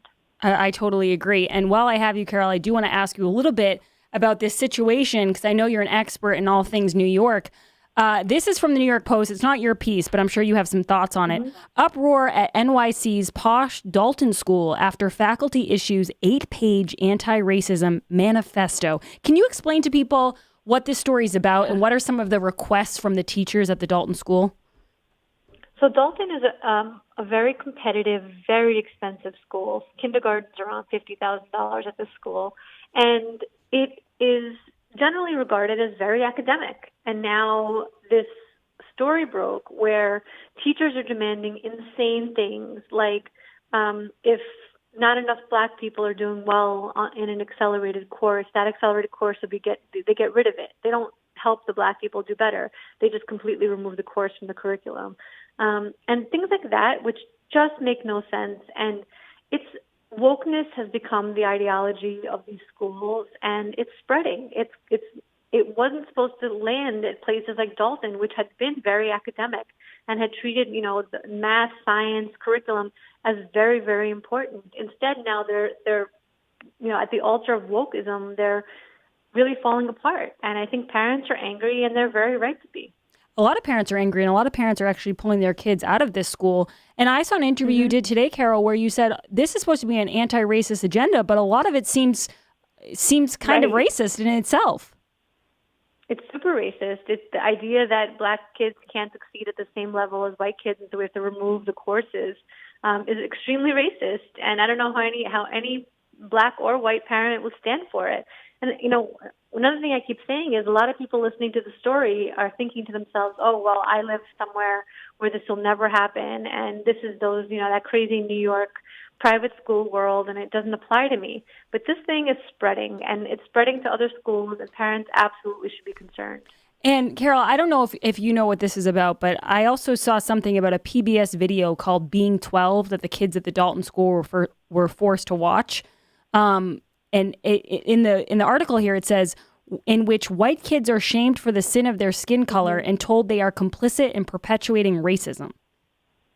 Right. Well, I haven't seen that video, but I've heard so many different stories of similar stories like that, where absolutely kids are being told that their race just basically determines who they are and what they believe, and even if they don't realize that they believe this stuff, they still do, and they're treated differently based on their race and the color of their skin. And it's crazy that this is where we've gotten. We used to want to not consider somebody's color of their skin when making a judgment about them, but now it's right. They're trying to tell us that it's the right thing to do to judge people specifically based on the color of their skin. It's really crazy. And some of these I want to highlight for people is paying the student debt of Black staffers upon hiring them, hiring 12 full-time diversity officers and multiple psychologists to support students coping with race-based traumatic stress, overhauling the entire curriculum, reading lists, and student plays to reflect diversity and social justice themes.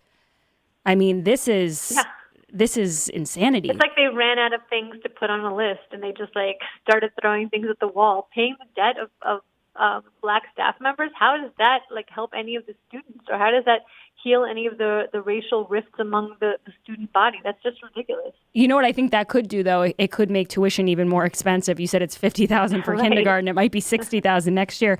But part of this that I find interesting is that the Dalton officials came back and said that this is just thought starters. But the person who reported it, he's called the Naked Dollar Blogger.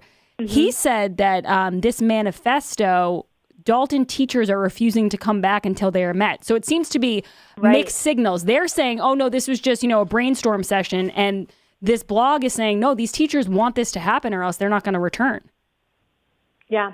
Well, I'm sure Dalton is very worried about what's going to happen if these teachers don't return. And I'm sure they're worried about the opposite side where the parents decide to pull their kids out. There's been so many stories recently of high-profile parents pulling their kids out of these woke private schools, including Megyn Kelly, who decided to leave New York City and take her kids out of these schools because of this wokeism, because of this just culture of racism, really. And so I'm sure Dalton is worried about an exodus, and they should be.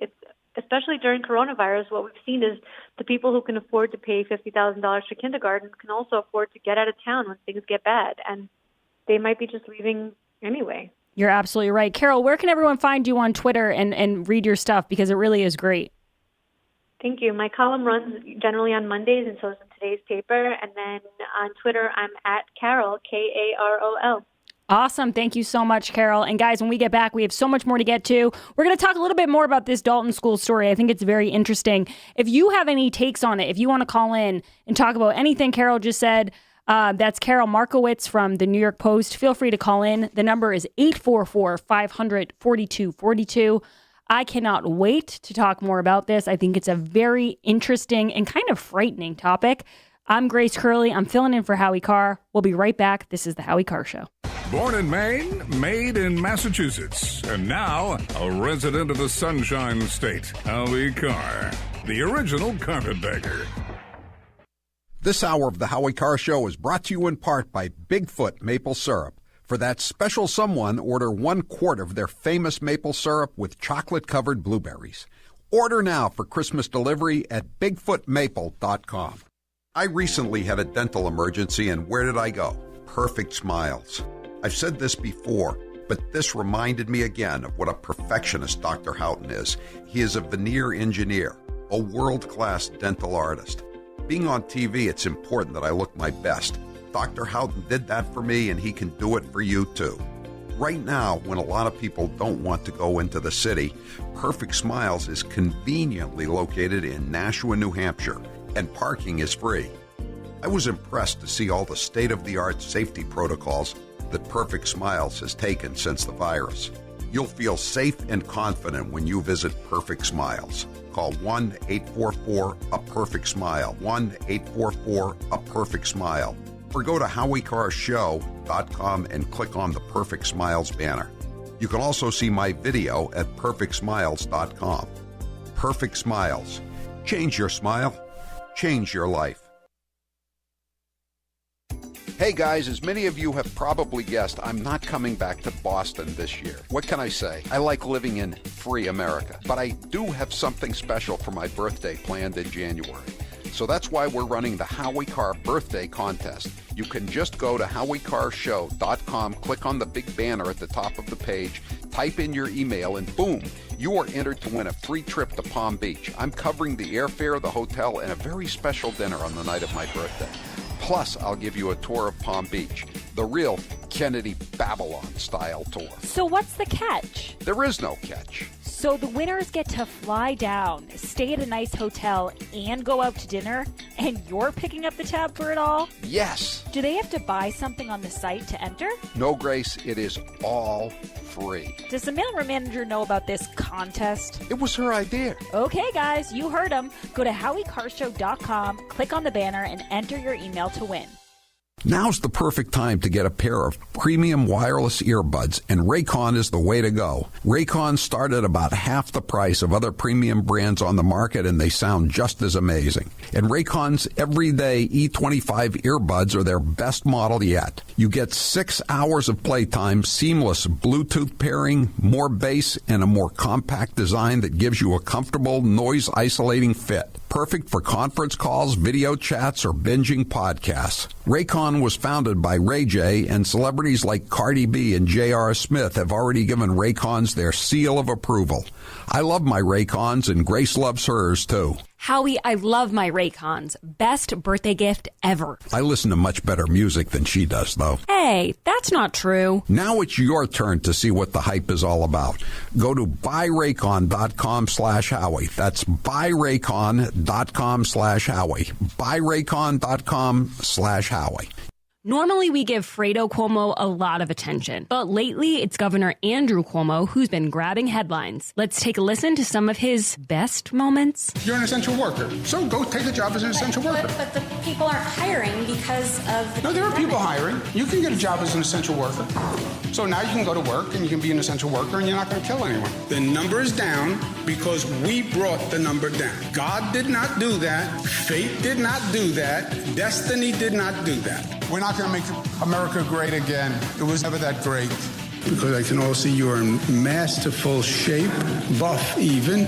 It has a very nice floral bouquet. A little I detected lilac, hydrangea, tulips. What does it smell like to you? Tulips, yes. Floral bouquet. Because if that's who they are, and if they are the extreme conservatives, they have no place in the state of New York.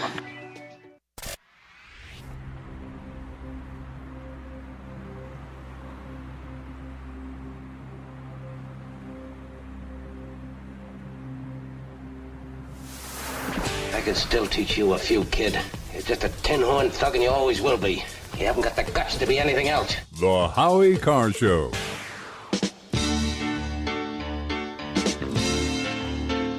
Welcome back to the Howie Carr Show. I'm getting a few questions here about my upcoming show that starts January 4th. That will be on RKO. I think you can get it on the iHeart app, though, if you're not in Boston. So make sure you check that out. It will be from 12 to 3. I cannot wait. Jared will be my producer on the show. We are very much looking forward to it. So I just talked to Carol Markowitz from the New York Post about some of this wokeism run amok and also a lot about the restaurants in New York City. And I think the reason why so many eyes are on New York City is because it's been known as just a bastion of, culinary genius. And people go there to start restaurants and to try foods. And it's sad seeing it die. And that's what's happening. We do have a few callers who want to discuss this. Let's go to Joseph. Joseph, you're next with Grace, filling in for Howie Carr. What's going on, Joseph? Hey, Grace, glad to speak with you. Never spoke with you, but I've heard you, and I congratulate you on your new show. I hope Brittany comes back because both girls are very good. Thank you, Joseph. And I want to say I think this whole thing is a disgrace. We're breaking all the laws. There is another guest you may want to have on her. Show. She's an activist, a healthy American, Peggy Hall. She gets the laws for each state, and she teaches people that I can't see, so I can't do it. Go into court and fight this because this is not right. They can't close the country down. They can't close this Massachusetts down. It's past the emergency, and this is just like a regular virus, just like Bill Cunningham said on last night on RKO. You can treat it properly with budesonide and other things, and you get better. Well, to your point, Joseph, and I don't want to cut you off, but I got to keep it a little short here. Cuomo and Governor Andrew Cuomo, he wants to attend the Bills playoff game after they clinched the AFC East. I don't know if that already happened, or I'm not a sports girl, Jared. Yes, it happened yesterday. So he wants to attend the playoff game, and I don't think the Bills allow fans yet in their stadium. So how scared can Governor Cuomo really be if he's talking about going to football games? And he's, on this press tour for his book. And meanwhile, he's shutting down every restaurant in New York City. It doesn't add up. It's just another, not practicing what they preach moment by the Democrats. John, you're next on the line with Grace. What's going on, John? Hey, Grace, thank you. I just noticed, Grace, if you go to like a grocery store, the biggest ones here in Massachusetts, Stop Shop, Hannaford's, whatever, what Shaw's, there's a tendency now that the supermarkets are putting in the aisles where people going down, they're putting displays of things to sell, cookies, crackers, whatever it is, even the meat section. So now it's forcing the people to walk around these displays into one another. So like the other day I was at a store, and there's someone in the cart right behind me. Then there's someone in front of me trying to get around the display, people trying to get around. So I took some pictures of it, and it's forcing people to run into one another. So I went and talked to the manager about it. As I'm talking to her, there's a display near her with all these poinsettias. These people have to walk around here jamming the whole thing.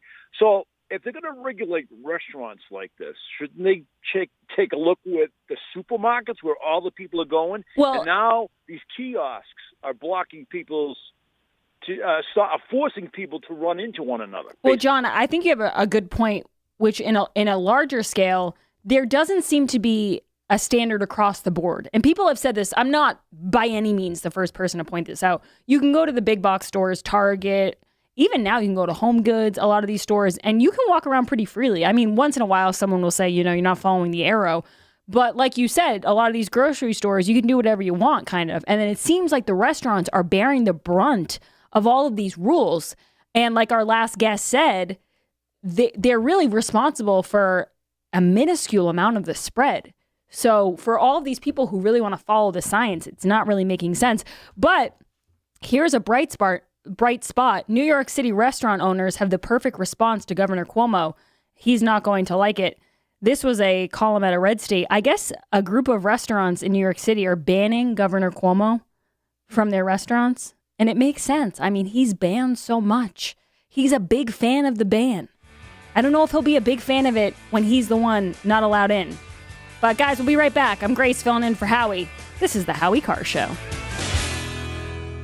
Here's how it works with my retirement accounts, and I'll bet yours too. If your 401k, your SEP, your IRA, whatever, is going up, you probably don't think very much about it, right? But if it's going down, well, there's nothing much else you can think of. So for the last couple of years, none of us have been worrying much about those quarterly statements. But lately, it's gotten a little worrisome. It's not that bad, not yet anyway, but what goes up must come down. Now is the time to start thinking about adjusting your investments. Gold and silver have always been a hedge against stock market volatility. Uncertainty about the future has traditionally met rising prices for precious metals. Orion Metal Exchange is the only precious metals company I trust. Give Orion a call to get a free, no-obligation investment guide about protecting your future with an enduring investment in gold and silver. You've got nothing to lose and everything to gain, including peace of mind, by calling Orion Metal Exchange now. Call them today at 800-912-2300. And with Orion, you'll get more metal for your money. Call 800-912-2300. That's 800-912-2300. We are now, effective today, requiring all counties to close their indoor activities, their indoor operations in the following sectors: restaurants, wineries, tasting rooms. A few weeks ago, I was asked to go to a friend's 50th birthday. I made a bad mistake. Instead of sitting down, I should have stood up. Stay at home as much as possible. Put those social gatherings on hold, including extra care for Thanksgiving. Denver's mayor told you to stay home for Thanksgiving, then he got on a flight to go see family out of state.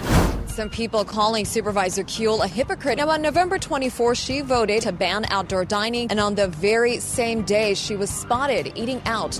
I take responsibility for trusting the word of a neighborhood salon that I've been to over the years. As it turns out, it was a setup. So I take responsibility for falling for a setup. This salon owes me an apology. What they do. We are now, effective today, requiring all counties to close their indoor activities, their indoor operations in the following sectors: restaurants, wineries, tasting rooms. A few weeks ago, I was asked to go to a friend's 50th birthday. I made a bad mistake. Instead of sitting down, I should have stood up. Stay at home as much as possible. Put those social gatherings on hold, including extra care for Thanksgiving. Denver's mayor told you to stay home for Thanksgiving, then he got on a flight to go see family out of state. Some people calling Supervisor Kuehl a hypocrite. Now, on November 24th, she voted to ban outdoor dining, and on the very same day, she was spotted eating out. I take responsibility for trusting the word of a neighborhood salon that I've been to over the years. As it turns out, it was a setup. So I take responsibility for falling for a setup. This salon owes me an apology. What they do.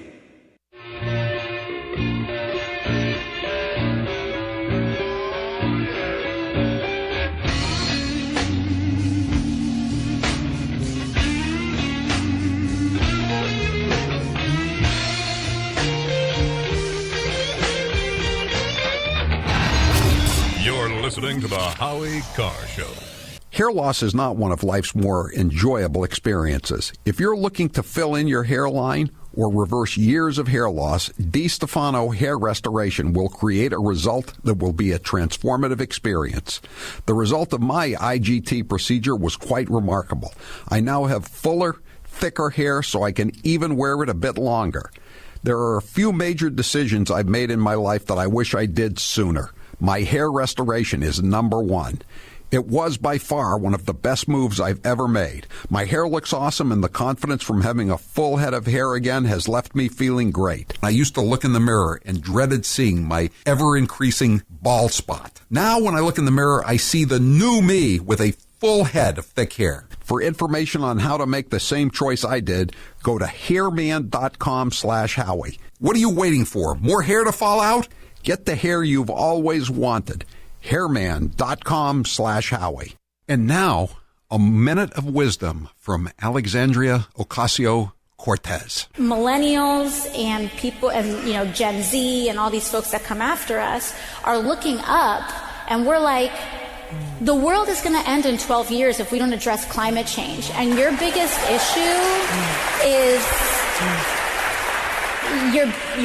issue is how are we going to pay for it? And this is the war. This is our World War II. I think that there's a lot of people more concerned about being precisely, factually, and semantically correct than about being morally right. But being factually correct is important. It's absolutely important. And if we work our butts off to make sure that we take back all three chambers of Congress, all three chambers of government, the presidency, the Senate, and the House in 2020, we can't start working in 2020. President Trump is clearly ethically unfit and intellectually unprepared to be the president of the United States. And I support Chairwoman. In the coming weeks, the House will hold hearings. Congresswoman Harris, Congressman Senator Harris. He's our president, and I would rather he not be taking something that has not been approved, especially in his age group and in his, shall we say, weight group, what is morbidly obese, they say. So completely inappropriate in so many ways that it's almost a given. It's like a child who comes in with mud on their pants or something. That's the way it is. They're outside playing. That's what he comes in with doggy do on his shoes, and everybody who works with him has that on their shoes too. But I only will do that if you tell me that this legislation is worthy of George Kirby's name. This moment of national anguish. You're listening to the Howie Carr Show. This is Charlie Baker. Hey everybody, Massachusetts Governor Charlie Baker here. And these are his friends. I can't tell you how many times in the past couple of months somebody I know has told me a story. In the world of Charlie Baker and his friends, the real world of panic porn, political leaders cannot survive without absolute power. And the public can't be expected to blindly follow orders without first hearing a made-up story. Somebody I know has told me a story about how they got it, and it all goes back every single time to some informal gathering where nobody wore masks, nobody kept their distance, and the virus spread. It's a confusing, nonsensical, follow-the-science world. But it's the only world they know. I mean, it's pretty common at this point that that's where a big piece of this is coming from. And they're the only friends Charlie Baker has.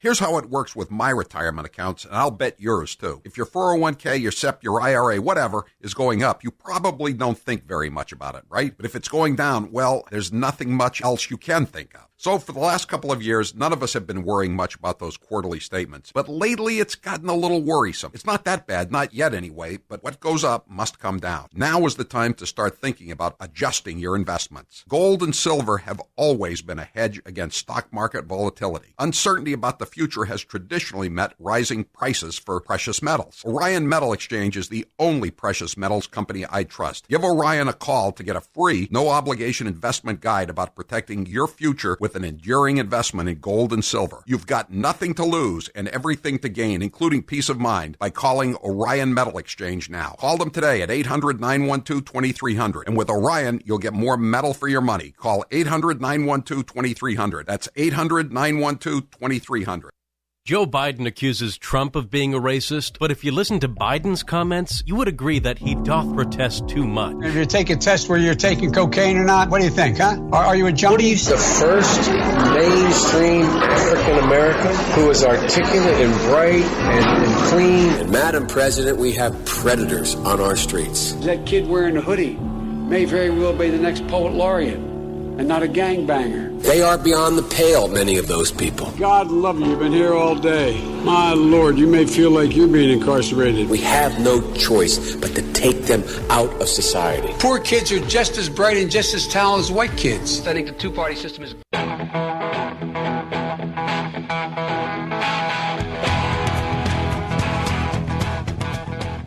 Better strap yourself in. It's time for the Howie Carr Show. After months of negotiating, Congress has finally reached a deal on another relief package. Get to the money! In a moment. First, let's review the minutes from our last meeting. Get to the money! Get to the money! Get to the money!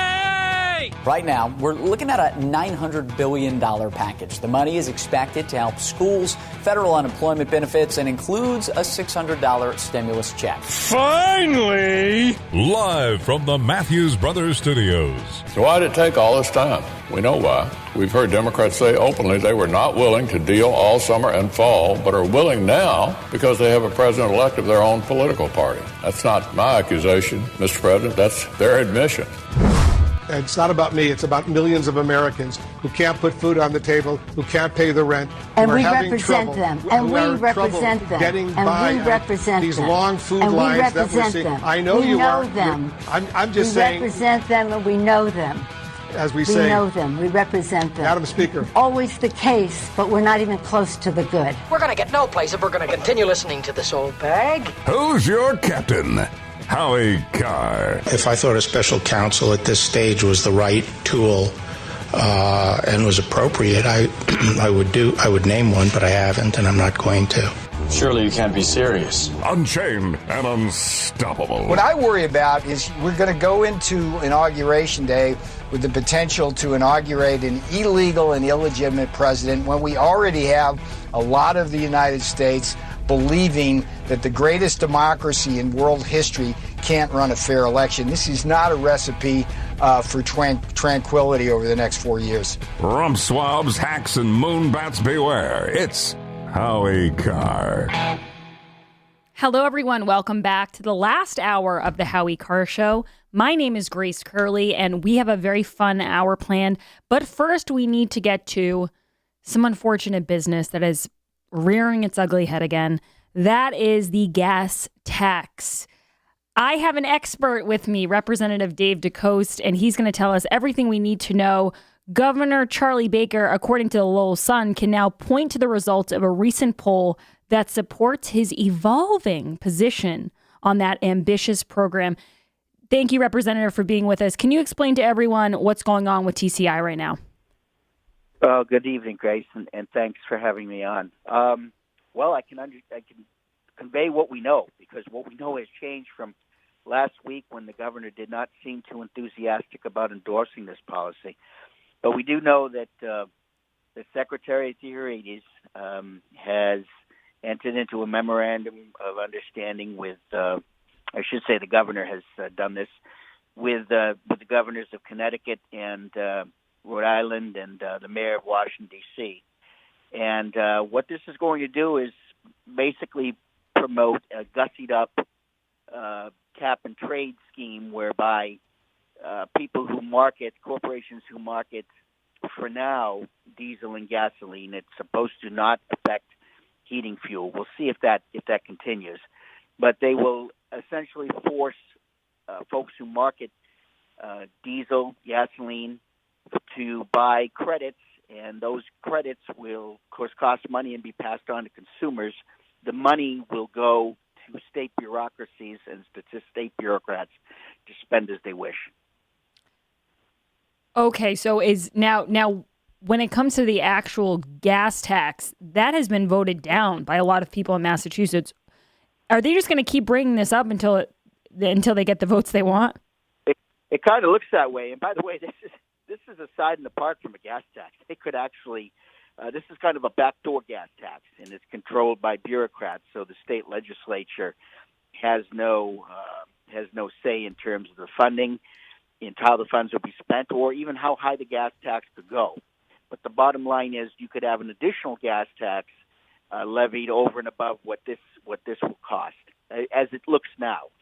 Again, we just had today to look over this memorandum, this memorandum of understanding, and I'm sure there'll be plenty more things to be found wrong with it. Which, by the way, in addition to everything else, I think any plain reading of the state constitution would call into question whether the mechanics of this even would pass muster through the Massachusetts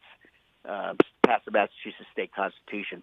But again, it's something that we'll take a look at. I can tell you this, that there's no question that this is going to be regressive. And by regressive, I mean because it's going to fall more heavily on lower income individuals, on income people who are traveling for work, traveling long distances. This is certainly going to have a deleterious effect for everyone in the western part of the state who tend to drive more, and also folks, obviously, who drive for a living. And it's going to hurt, without question. It is going to hurt our merchants along the New Hampshire border, because it's going to potentially provide a per gallon, pretty significant reason for people to fill up across the border when they do fill up. So there were a lot of potential problems with this tax. Well, Representative, like you just said, a lot of the people who are going to be affected by this, they don't have the opportunity to just zoom into work. They actually have to go to work. A lot of them are essential workers, whether you're driving a truck or whatever else. But you don't have one of these jobs where your boss says, okay, Zoom meeting at 10 o'clock. You actually have to get in the car and drive. Yeah, you have to get in the car and drive. And and again, if you're in the western part of the state, they tend to drive more. That's just a fact of life. You have people, in the rural areas, Berkshire County, Hampton County, and so forth, where it's just a simple drive to the grocery store is 15 or 20 miles. So the bottom line is this is going to fall more heavily in the suburbs, the exurbs, and the rural areas of the state. And again, it is going to provide one more reason for everyone from Haverhill over to Dracut and Groton and the northern area, the northern tier of the northwest eastern tier of the state, to make that extra trip into New Hampshire. And while they're buying everything else tax-free, they can buy a tank full of gasoline on the way out. And you're saying that this is supposed to be for diesel, for diesel gas, but you think it's going to end up being for everything? Well, I don't, I'm a cynic. And they say right now that this is not supposed to have an impact on fuel oil and so forth. But we'll see if that remains the case. It seems like you think this might be like when they have a millionaire's tax and that ends up affecting people who aren't really millionaires. It trickles down to people who are not even close to being millionaires. That's coming up too. Yeah. that's the next step. But there were a lot of bad things coming down the road at us. But this, and we thought we had at least hoped, many of us in the legislature, by the way, of both parties. There are many people of both parties who have not only concerns regarding the regressive nature of the tax, but also the constitutionality, as I had mentioned. And we had hoped at least for this year we had driven a stake through this, but it appears that's not the case. Now, Representative, what can people do, though? Because if this is going to bypass anyone voting on it, is there anything people can do? Can they call their representatives, or what should people do listening? I would call the governor directly, and his number is always it's in the 617 area code, 617-725-4005. The 617-725-4005, and let his office know that you are not happy about this, and you're not happy. What it's going to do. This is going to really, in a time when so many people in the private sector, I can tell you in my district in Norwell, Hanover, and Rockland, I cannot tell you the number of restaurants. The restaurants are going out of business, and many people in the private sector are having a really tough time. And this is going to be one more strain on the family budget. I totally agree. And Representative Dave DeCoste, we so appreciate you coming on the show. I'll be sure to tweet out anything we get about this so people can stay informed. And like he said, guys, Representative, give them that number one more time so people can call Governor Baker and express their dislike for this new idea. I'm going to call it. That's a nice way of saying it. It's area code 617-725-4005.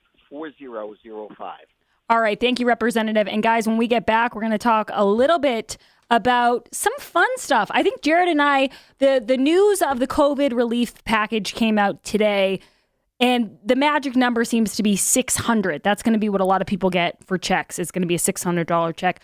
So when we get back, we have a few more stories to cover, but we are going to start asking you guys, and we want you to call in at 844-500-4242. If you got your check today for $600, what's the first thing you buy? And if it's, I have to pay my bills, I'm running behind on that, that's great if it's something serious. But if it's something that you just want to buy and you're just kind of down in the dumps and you'd like to buy something fun, call in with that too. We're going to talk about it. I'm Grace Curley. I'm filling in for Howie Carr. Jared Diglio's on the board. This is the Howie Carr Show. He's the guru of graft. It's Howie Carr. Alexander Hamilton said, "Those who stand for nothing will fall for anything." This is Toby from Cape Gunworks. When our founding fathers drafted the Second Amendment, there was no question of its meaning. Today, if you have questions, come to Cape Gunworks for some advice, training, or to send a few rounds downrange. We have a fully stocked pro shop with a huge selection of guns, crossbows, archery, classes, rentals, a 15-lane range, and a friendly staff. Come on down to Cape Gunworks, Airport Road, Hyannis, or capegunworks.com. Happy birthday to you. I'm not returning to Massachusetts for my birthday this year. No big bash in Boston. Instead, 2 lucky winners can join me here in sunny South Florida to celebrate on Sunday, January 17th. I will fly you down and pay for your hotel room. And of course, dinner on my birthday. I guess I'm not such a cheap bastard after all. All you have to do to enter is go to HowieCarrShow.com and click on my birthday banner. Hey guys, as many of you have probably guessed, I'm not coming back to Boston this year. What can I say? I like living in free America, but I do have something special for my birthday planned in January. So that's why we're running the Howie Carr birthday contest. You can just go to HowieCarrShow.com, click on the big banner at the top of the page, type in your email, and boom, you are entered to win a free trip to Palm Beach. I'm covering the airfare, the hotel, and a very special dinner on the night of my birthday. Plus, I'll give you a tour of Palm Beach, the real Kennedy Babylon-style tour. So what's the catch? There is no catch. So the winners get to fly down, stay at a nice hotel, and go out to dinner, and you're picking up the tab for it all? Yes. Do they have to buy something on the site to enter? No, Grace, it is all free. Does the mailroom manager know about this contest? It was her idea. Okay, guys, you heard him. Go to HowieCarrShow.com, click on the banner, and enter your email to win. You've been hearing me talk about Super Beets for a while now, and I'm sure some of you are still thinking, why Super Beets? You could take it from me. The benefits of Super Beets are incredible. I take them twice a day. Once in the morning when I get up, even before I have my first cup of coffee, and the other time in the afternoon, right before the show. It gives me a burst of energy. It's great for my blood pressure. It's good for circulation. It just makes you feel better. If that doesn't convince you, we can talk about the science behind Super Beets. Beets have nitrates. Nitrates support better blood flow, and better blood flow equals better energy and efficiency throughout the body, and even supports healthy blood pressure. But Super Beets does so much more than eating regular beets and is unparalleled compared to other beet powders. Just one scoop of Super Beets has the nitric oxide equivalent of 3 whole beets. Go to superbeetsradio.com/Howie and try out Super Beets yourself. www.superbeetsradio.com/Howie. www.superbeetsradio.com/Howie. He's the gaff that keeps on giving. Here's 1 minute of former Vice President Joe Biden. You teachers who touch them, figuratively speaking, well, I hope you touch them and tell them how much you love them too. But my point is, when you touch their hearts, I get in trouble some of the things I say. But I want to tell you, just be straight up. If I'm your president, with me, it starts here in my gut, it goes to my heart, and then I articulate it. And by the way, I sit on the stand and it get hot. I got hairy legs that turn blonde in the sun. And the kids used to come up and reach in the pool and rub my leg down so it was straight, and then watch the hair come back up again. 1.2 billion. So you go ahead and you stack spaghetti sauce at a store in a supermarket. You control the guy or the woman who brings out the carts on a forklift. So I learned about roaches. I learned about kids jumping on my lap, and I've loved kids jumping on my lap.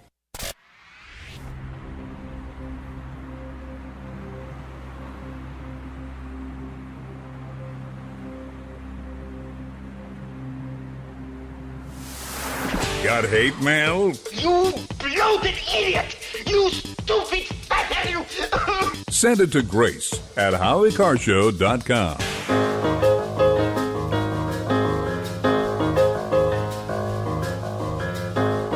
We'll probably do Hate Mail Monday tomorrow. I feel like there'll be plenty of hate mail after I do 4 hours of a show.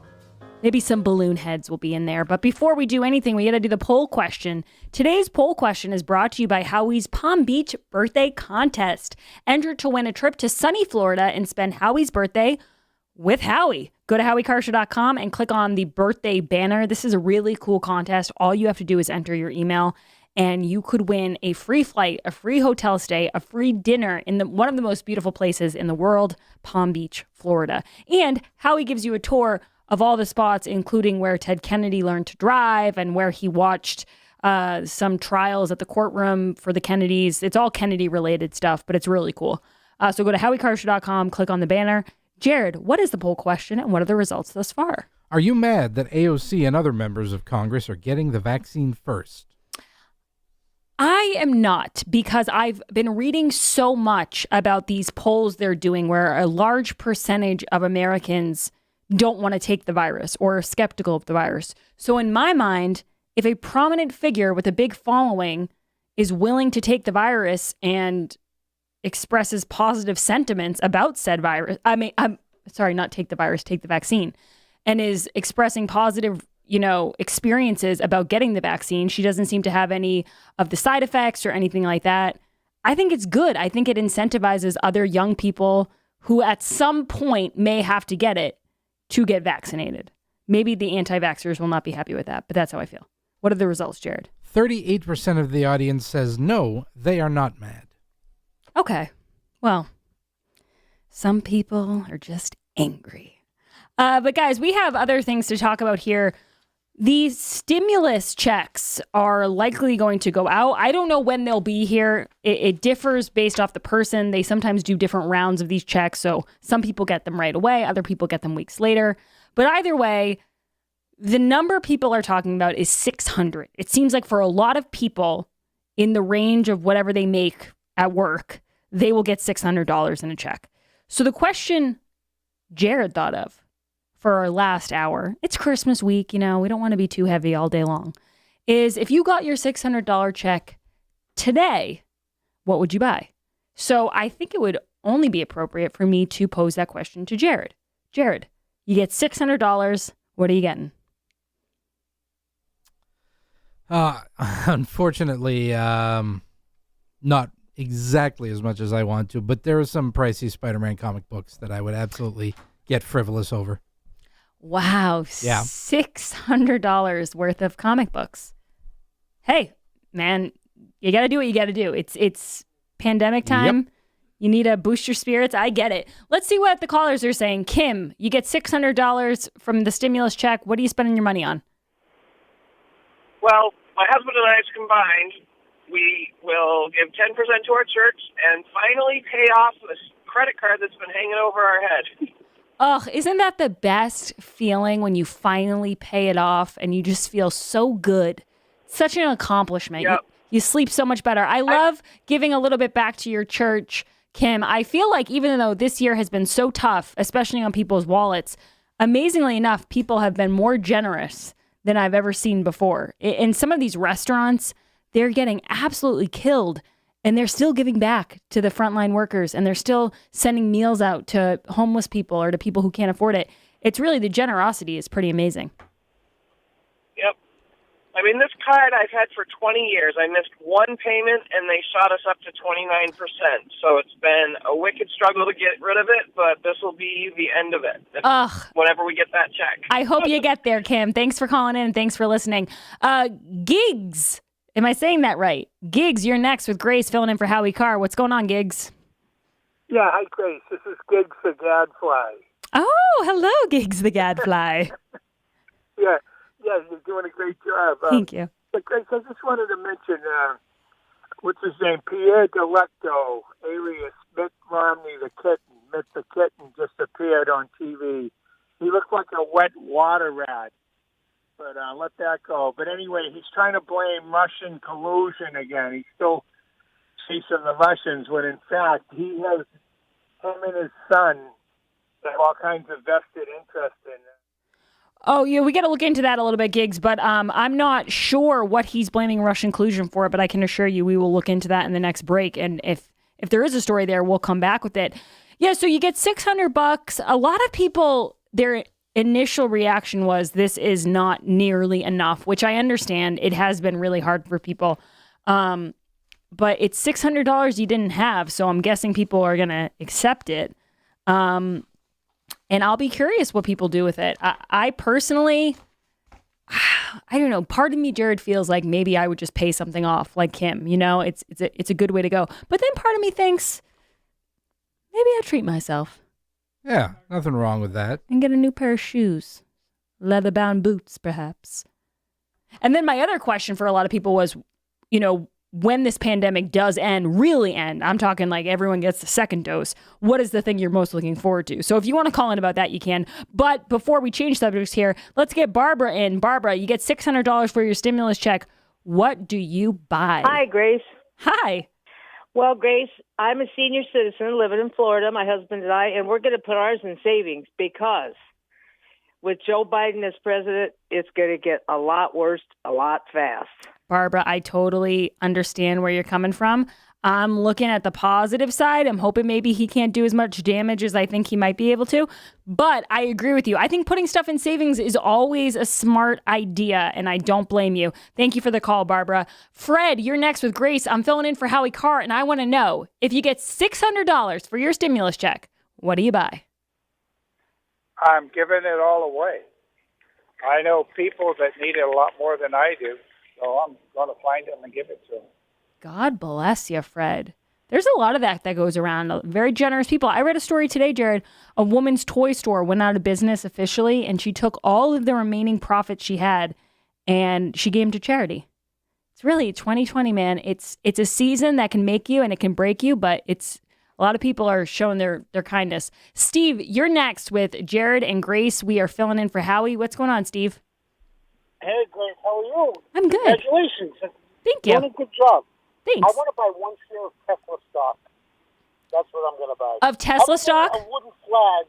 A wooden flag would be nice, too. A American wooden flag would be really cool. Oh my God! Wait, Steve, I know a guy named Steve who makes beautiful wooden flags. That is so funny. What a small world is this?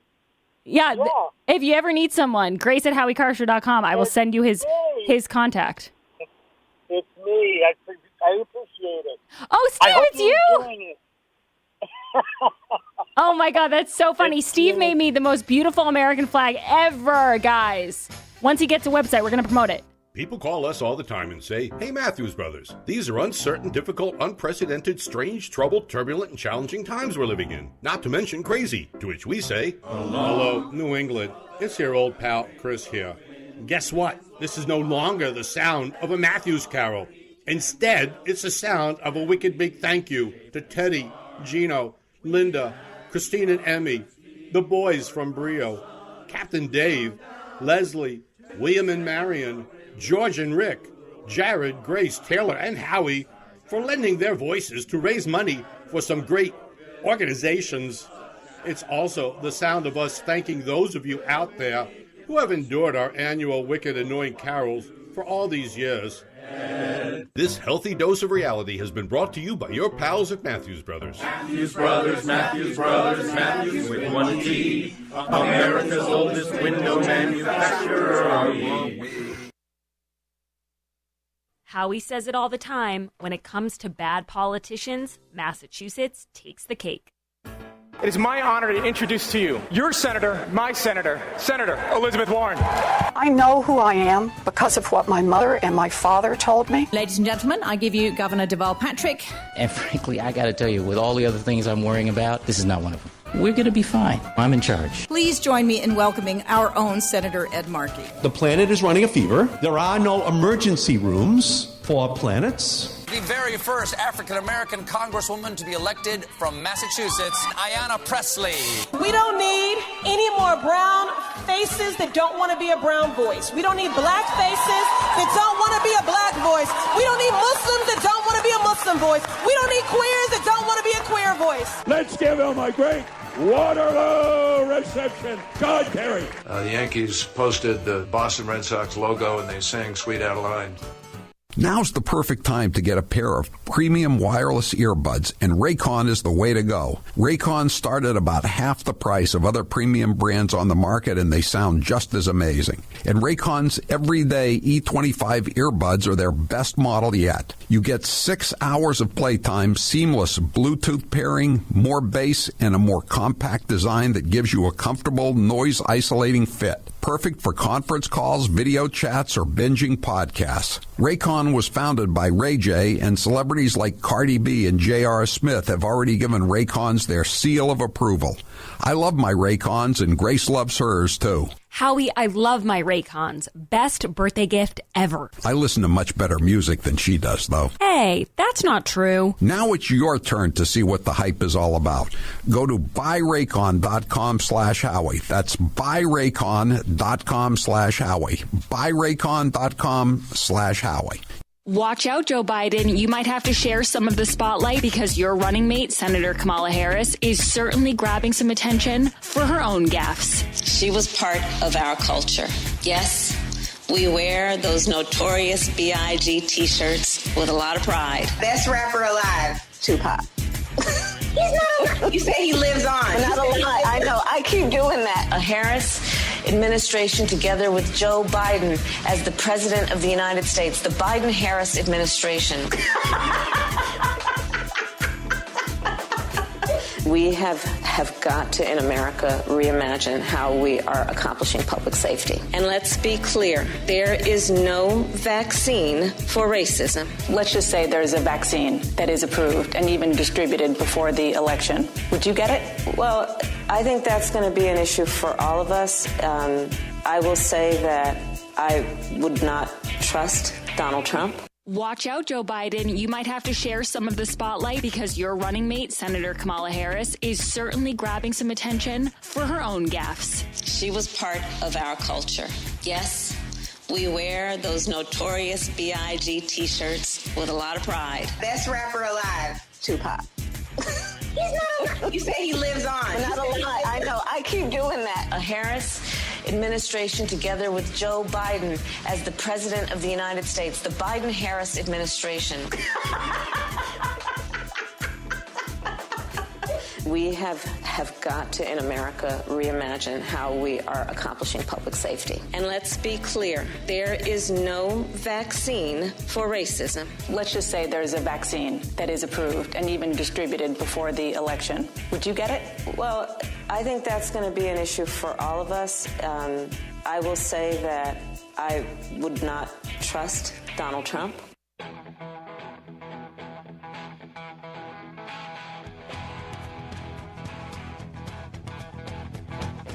Live from the Matthews Brothers Studios. Hello, everyone. This is Grace Curley. I'm honored to be filling in for Radio Hall of Famer Howie Carr. He is enjoying the Christmas break. Jared Diglio is on the board. And we have full lines. Everyone wants to tell us what they plan to do with their $600 stimulus check. And obviously, if you're going to call up and say, well, I'm not going to get it, or, there are stipulations to this. But in a hypothetical world where we all were going to get $600, what would you do with it? But before I get to that, Jared has informed me that there is some sound that I should probably get to before the show ends. And one of them includes Governor Andrew Cuomo talking about Santa Claus. Jared, do we need any setup for this? Or, okay, play that funky music. Healthy holiday. And I'm going to have a great one. Santa's going to be very good to me. I can tell. I worked hard this year. Social distance, wear a mask. Be smart. Be smart. He is really, and I say this knowing how many insufferable politicians there are, he has got to be in the lead. He is one of the worst. This guy wrote a book in the middle of a pandemic talking about what a great job he did handling the pandemic. He has, I think, the highest death rate, if not one of the top 3 highest death rates for coronavirus in the United States due to the nursing home situation where he was sending COVID patients back into the nursing homes. And just to top it off, he was doing press with The View where he was talking about his dating life with Chelsea Handler. And now he's telling us that Santa Claus is going to be really good to him. Santa's a big fan of Scenocide, apparently. It's just, I knew right when he started up with the Smothers Brothers routine with his brother, Chris Cuomo, Chris Let's Get After It Cuomo, that this was going to be a painful, cringeworthy display of the Cuomo brothers. I've seen more Cuomo in 2020 than I ever wish to see in 2021. But the ego on this guy, he even thinks Santa Claus loves him. He even thinks that Kris Kringle is a Cuomo fan. It's really unbelievable. And speaking of obnoxious sound, Kamala Harris, the supposed VP elect, where was she, Jared? I think she was in Georgia.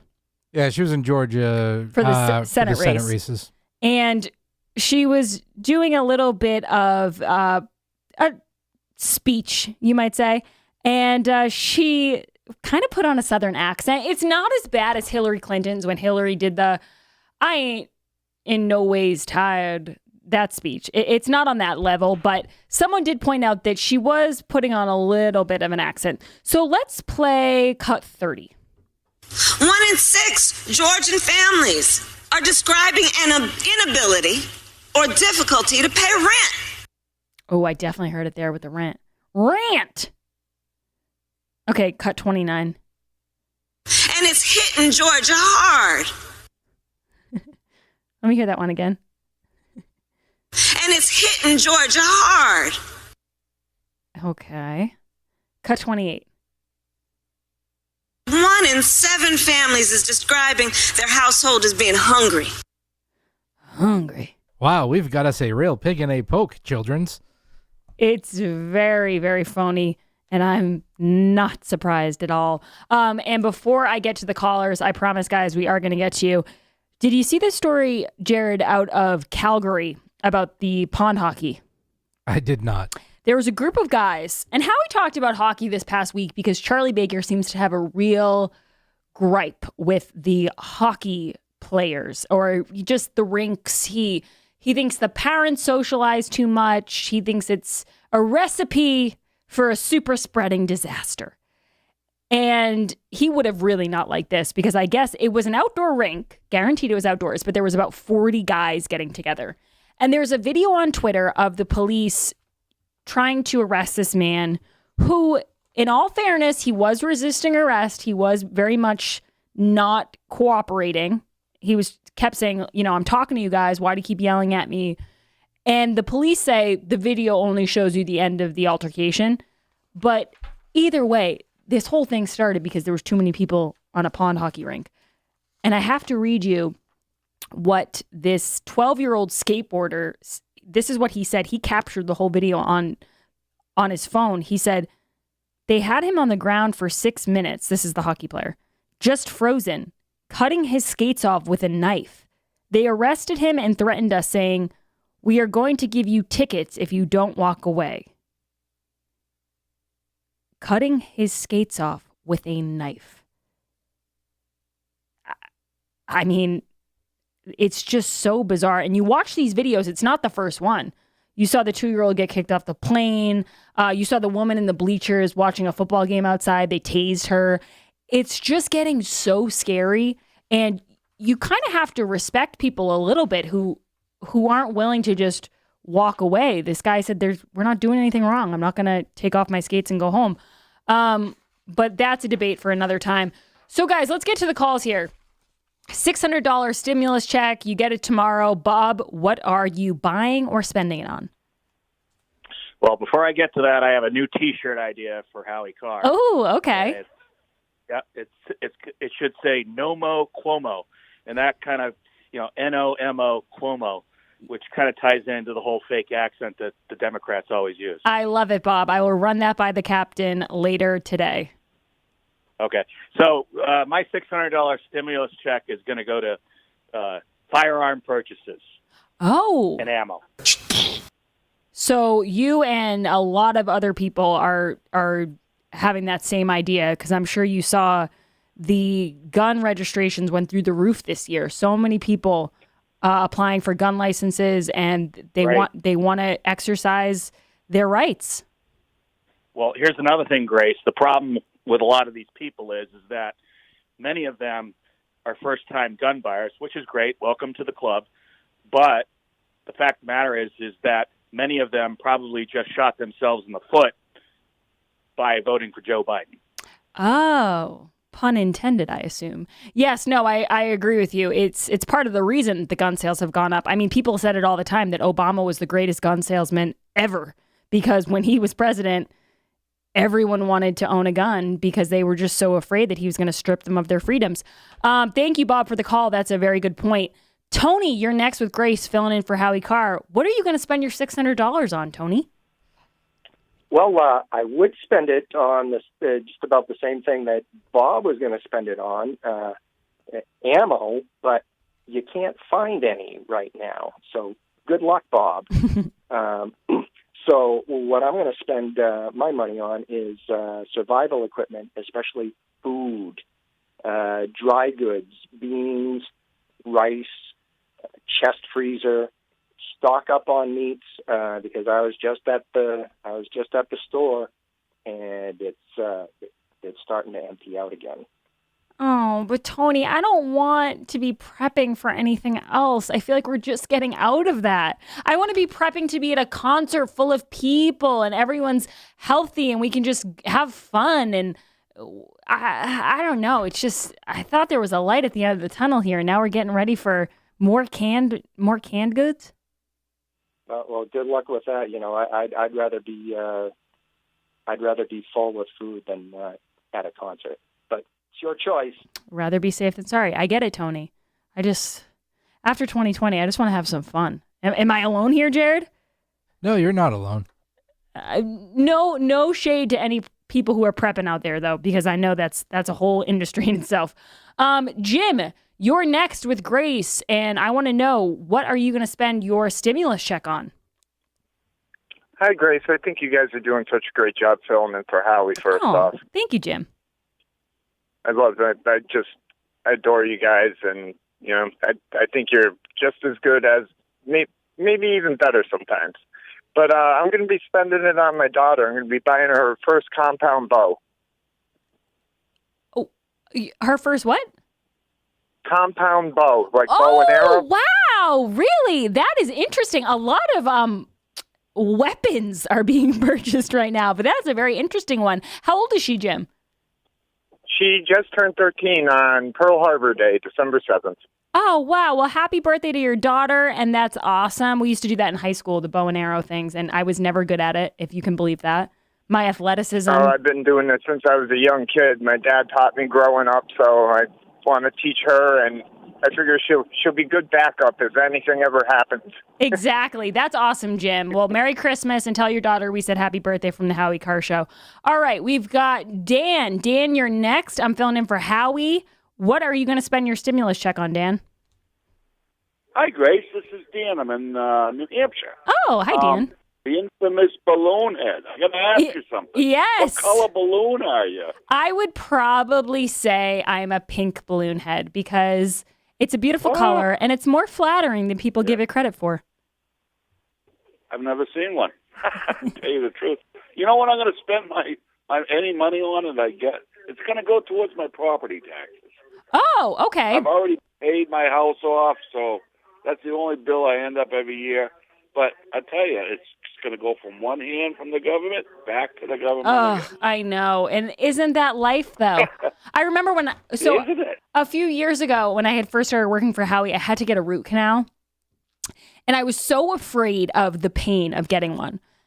And then it ended up not being painful at all. Now with modern medicine, you barely feel anything. But what was truly painful was paying off the root canal. And I remember I called my mom and I said, is this what being an adult is? It's a series of paying for things that you don't even want to get. Something breaks down, you pay for it. You don't get anything. You're just fixing things that are breaking, including yourself. And it's true. You get the stimulus check, you give it right back to Uncle Sam. I feel your pain, Dan. I really do. Guys, keep calling in. And if you want to call in and talk about something you're looking forward to doing after the pandemic, that's fine too. It's Christmas time and everyone's in a good mood. So feel free to share some of those dreams. Call 1-844-500-4242. We will be right back. I'm Grace Curley. I'm filling in for the one and only Howie Carr. This is the Howie Carr Show. Boy, just don't call him late for dinner. It's Howie Carr. Hey guys, as many of you have probably guessed, I'm not coming back to Boston this year. What can I say? I like living in free America, but I do have something special for my birthday planned in January. So that's why we're running the Howie Carr birthday contest. You can just go to HowieCarrShow.com, click on the big banner at the top of the page, type in your email, and boom, you are entered to win a free trip to Palm Beach. I'm covering the airfare, the hotel, and a very special dinner on the night of my birthday. Plus, I'll give you a tour of Palm Beach, the real Kennedy Babylon style tour. So what's the catch? There is no catch. So the winners get to fly down, stay at a nice hotel, and go out to dinner, and you're picking up the tab for it all? Yes. Do they have to buy something on the site to enter? No, Grace, it is all free. Does the mailroom manager know about this contest? It was her idea. Okay, guys, you heard him. Go to HowieCarrShow.com, click on the banner, and enter your email to win. Joe Biden accuses Trump of being a racist, but if you listen to Biden's comments, you would agree that he doth protest too much. If you take a test where you're taking cocaine or not, what do you think, huh? Are you a junkie? The first mainstream African American who is articulate and bright and clean. And Madam President, we have predators on our streets. That kid wearing a hoodie may very well be the next poet laureate and not a gangbanger. They are beyond the pale, many of those people. God love you, you've been here all day. My Lord, you may feel like you're being incarcerated. We have no choice but to take them out of society. Poor kids are just as bright and just as talented as white kids. I think the two-party system is good for the South and good for the Negro. They're going to put you all back in chains. Unlike the African American community, with notable exceptions, the Latino community is an incredibly diverse community with incredibly different attitudes about different things. If you have a problem figuring out whether you're for me or Trump, and you ain't black.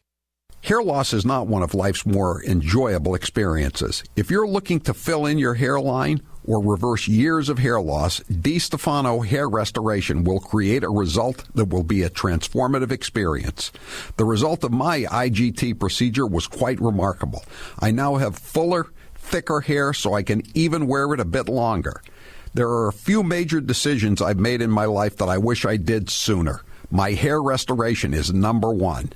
It was by far one of the best moves I've ever made. My hair looks awesome, and the confidence from having a full head of hair again has left me feeling great. I used to look in the mirror and dreaded seeing my ever-increasing bald spot. Now when I look in the mirror, I see the new me with a full head of thick hair. For information on how to make the same choice I did, go to hairman.com/Howie. What are you waiting for? More hair to fall out? Get the hair you've always wanted. hairman.com/Howie. Watch out, Joe Biden. You might have to share some of the spotlight because your running mate, Senator Kamala Harris, is certainly grabbing some attention for her own gaffes. She was part of our culture. Yes, we wear those notorious B.I.G. t-shirts with a lot of pride. Best rapper alive, Tupac. He's not alive. You say he lives on. Not alive. I know. I keep doing that. A Harris administration together with Joe Biden as the president of the United States. The Biden-Harris administration. We have got to, in America, reimagine how we are accomplishing public safety. And let's be clear, there is no vaccine for racism. Let's just say there's a vaccine that is approved and even distributed before the election. Would you get it? Well, I think that's going to be an issue for all of us. I will say that I would not trust Donald Trump.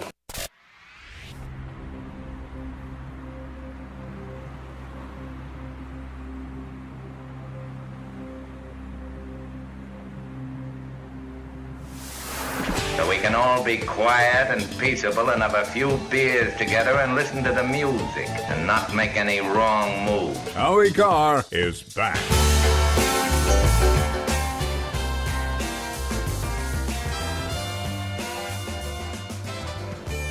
Howie Carr is not back. This is Grace Curley. I'm filling in for Howie Carr, and I'm taking your calls on what you would spend your stimulus checks on. And so far, we've gotten very Miss America type of calls, which I fully believe you guys. I think you're all so sweet. You're going to give back to your churches and give back to charity. And I totally believe that. You guys are nicer than me. But I'm sure there are some people out there who are going to do the normal thing and buy themselves something, or maybe like the woman Kim said, pay off a credit card debt. You know, you don't have to keep it so cookie cutter. If you're going to call in and you want to purchase something, don't feel guilty. We won't judge you. Tom from Dover, you're next with Jared and Grace. We're filling in for Howie Carr. What are you going to buy, Tom? Grace. Yes. You're going to love this. You know, I hear all these, things that people are going to buy. Mm-hmm. That's great. I got laid off. My job eliminated, which means it's not coming back. Well, it is what it is. It's not the first time it's happened. I'll be okay. Cobra Insurance, after doing all my research on the exchange, all that stuff, chipping into Cobra for my old health insurance that I had for the company that I worked with, was the cheapest way to go, even though I had to start the deductible all over again. $1,800 check coming to us because there's 3 of us in the house. It all goes to Cobra. 1 month of insurance. Oh, okay. Yeah, I know. I get you, Tom from Dover. I do. It's very expensive. Let's take Zach. Zach, you get $600 for your stimulus check. What are you going to spend it on? Well, unfortunately, like I said, I'm not going to get one. But if I was, I'm going to buy some performance tractor parts for my tractor addiction hobby. Okay. That's a little bit more fun, Zach. Some tractor swag. Merry Christmas to Zach. I like that answer. Very good. Steve, you're next. Steve, what are you going to buy or spend or pay off if you get $600? I got a tiny bit of research lately. I want to give my $600 to the Restaurant Association because I want them to do what everyone else is doing in this country and sue the state government for the arbitrary, capricious laws against the restaurant owners, get some discovery going on the fake medical evidence that's driving this whole thing, and hire Linwood to do it. That would make for a very Merry Christmas. Well, Steve, I think it's a good point you make because when the golf courses were having trouble in the summer, they hired a lawyer that represented them and succeeded. I mean, I think it was the next day Charlie Baker opened up the golf courses. And you do make a good point. If you have a nice legal team behind you, you can get a lot accomplished. So I think that's a very good use of your $600. William, you're next with Grace and Jared. What are you spending your stimulus cash on, William? Well, I'm going to spend it on food for the simple reason is I believe this is a biological attack. I was in the military and I know a lot about biological, chemical warfare, and the whole bit. Everybody that's ever served knows all. Okay, yeah, well, yeah, no, I get what you're saying, William, but I'm not sure if everything's verified, so we're going to be careful with that. Tom, you're next with Grace. What are you spending your $600 on? Someone just give me something simple, like a fur coat or something. These are like crazy answers. What do you spend your money on, Tom? Well, first of all, congratulations on your new program. Oh, thank you. And Walmart stock.